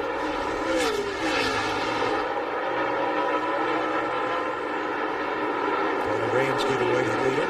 I think the lap cars that come up now will just get out of the way. I don't think they'll, with less than 10 laps to go, there's no reason to not get out of the way. Steve Park just turned right down out of the way, let Newman go. Even finishing second, what a great day for Ryan Newman. Obviously, he really has a knack for this racetrack. He really does. I mean, this kid is a real deal. There's no doubt about it. Jimmy Johnson, his challenger for the Rookie of the Year, also the real deal. That'll be Ryan Newman's 3rd, runner-up 5th. finish of the season if he's able to hang on in that spot. He was the runner-up at Richmond in May. Watkins Glen on the road course. That was a real surprise.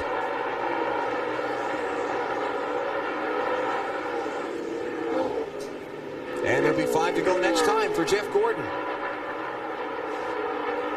Talk about a team that's made a turnaround. Here's a team who was struggling at the beginning of the season, not only not getting the on-track performance that they wanted, but having to deal with all the questions of what's wrong, what's going on. Brought a new teammate into the circuit this year, and it had to contribute to some of their struggles. Getting the 48 car up and running, sharing space, sharing cars with them at the start of the season. Never count them out, though. Not this team. And, of course, the publicized things going on, and Jeff's away from the racetrack life. He's about to break that streak we were talking about earlier. Yeah, he's really on the streak now. This might be 2 in a row. Did I hear somebody say that he's done that 15 times in his career? 15 times he's won back-to-back. He's led all but one Darlington race since the beginning of the 1995 season. He took the lead today for the first time at lap 240 after falling way back in the opening laps, struggling with his car's handling. He gathered it up, tuned it up, came back through the traffic, got some great pit stops from his team. And obviously some great decisions by Robbie Loomis on what to do to the car to make those adjustments. Brian Weitzel. The driver's probably done a pretty good job, too. Yeah, tell him what to do, what the car was doing. 4 laps to go. Make it 3. Wow, that's pretty cool. That's the trophy. Does yours look like that? No, sure does. Jeff Gordon looking to collect a 5th one of those. Let's see if he can trade it in. Get an updated one. Yeah, I won the spring race. Yeah, that's a problem. People have been saying a lot that if Jeff Gordon could break through and get that first win this season, he might rip off a whole bunch of them. He's well on his way. What, 2 more laps? Lap and a half? A little bit of lap traffic ahead. The next one he'll catch is his teammate, Terry Labonte. There won't be any problem there. And he's up by 2 seconds on Ryan Newman. 60,000 here in Darlington. All rise almost as one as the starter, Jimmy Howell, gets out the white flag. Final lap of the Mountain Dew Southern 500 for Jeff Gordon. Going to be a good day in his attempt to win yet another NASCAR Winston Cup championship. He will have led the most laps today and collect those extra bonus points in his attempt to overtake Sterling Marlin for the title.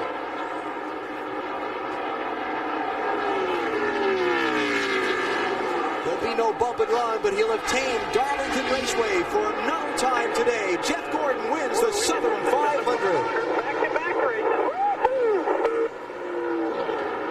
Here comes a grand battle between Tony Stewart and Kurt Busch, and it was Kurt Busch beat him off turn 4. Pretty good from starting last.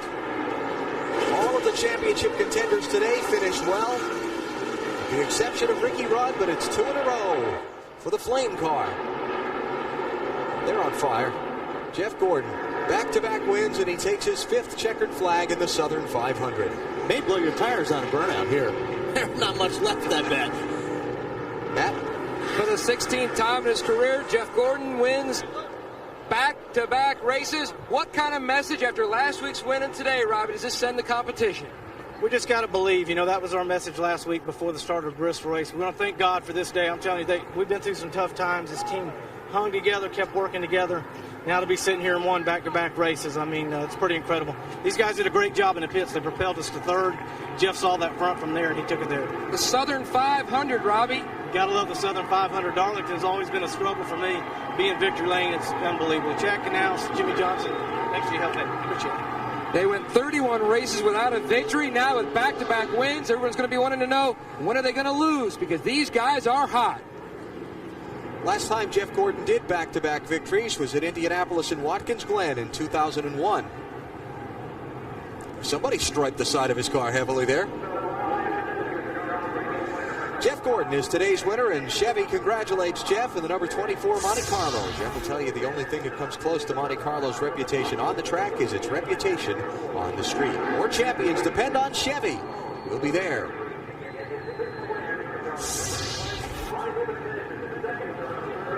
You know, it hasn't been all that long ago since Jeff Gordon has won here at Darlington. I think he's lost trying to find victory lane, though. Well, I think he was going to do a donut or some burnouts, but someone said, Jeff, you need to get to victory lane. I mean, after all, it's after 7 o'clock. All right, while we wait for Jeff to show up in the winner's circle, let's hear from some of the other top finishers today. Marty? Oh, okay. They're still getting ready. Jeff Gordon's going to move to second in the NASCAR Winston Cup Championship with his victory today. Bill Elliott, a fine third-place run, Dave. Yeah, I couldn't pick up his 6th win today, Bill. Just not enough there at the end. What was your car lacking?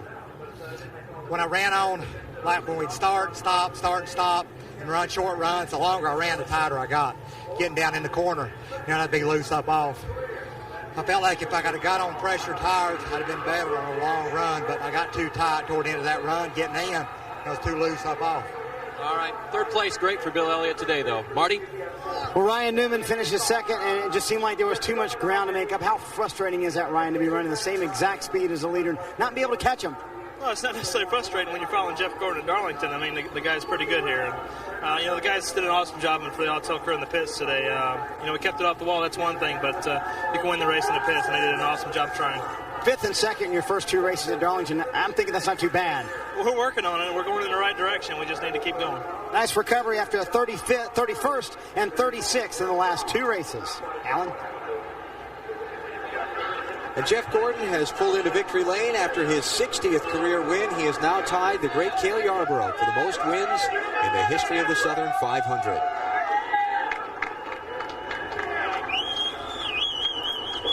Seventh all-time in NASCAR Winston Cup victories. His 6th victory at Darlington in just 20 tries. Match that batting average, I dare you. Bill? And Jeff Gordon in victory lane for the 60th time in his Winston Cup career. Went 31 races without a win, and now 2 wins in 8 days. Congratulations. Oh my gosh, what's going on here, man? What is going on? I don't know, man. These guys have come alive. We've heard it before. If these guys get a win, watch out. And I think we're just coming up to tracks that suit us. We didn't capitalize on Bristol or Darlington the first time around. We sure are making up for it right now. But, wow, what an awesome team. I mean, we got a little bit behind one time. The car, wasn't perfect at the beginning. How was the car? It was real tight at the beginning of the race. And, in traffic, I was awful. And on new tires, I was unreal. So, once I got there to 3rd, I just blew by those guys on new tires. I said, all right, I got to keep this thing in clean air. And my guys kept me in clean air after that and made great adjustments. Robbie Loomis, Brian White, all the guys on this DuPont Chevrolet. What a incredible day for us. Awesome. 2nd in points. Wow. We're gaining. It's not easy to gain on Sterling. He's consistent. They run good at a lot of different tracks. So, we're doing all we can do. We're leading laps. We're, fighting hard, and 2 wins back-to-back, buddy. I tell you what, this is going to do a world of good for us. We can't wait to go to Richmond. Let me just say thanks to DuPont and Quaker State, GMAC, Pepsi, Fritos. We got to thank Delphi last week, so thanks to Delphi. We got my foster grants, too, but thank you. The sun has been shining all day, so glad it is now. Congratulations. He got them all in. Jeff Gordon has won the Southern 500. Here are the final results. Dale Jarrett in 5th spot. Kurt Busch, you see, just barely beats Tony Stewart. Jeff Burton, great 10th place run. Never know. Might nominate him for the Golden Penny again next week. Just might. We'll see when we get to Richmond. 23 on the lead lap. New record for the Southern 500. And only had 6 cars fail to finish this race. Not much attrition here today. It really was a pretty clean race. It was a very clean race. Just that big wreck down in turn 1 where 4 or 5 cars went on the wall. 91 from 1st to 2nd. It was 95 coming in, so those bonus points Gordon got for leading the most laps, helping him out. And we take it on to Richmond and go short track racing next week. Friday night at 8, it's NASCAR Busch Series racing on TNT. Saturday night, Chevrolet Monte Carlo 400 with the Looney Tunes. Starts with Discover Card Countdown to Green. It all begins at 7 Eastern. Next on TNT, it's back-to-back episodes of Law and Order on the East and West Coast. Stay with us for the marathon there.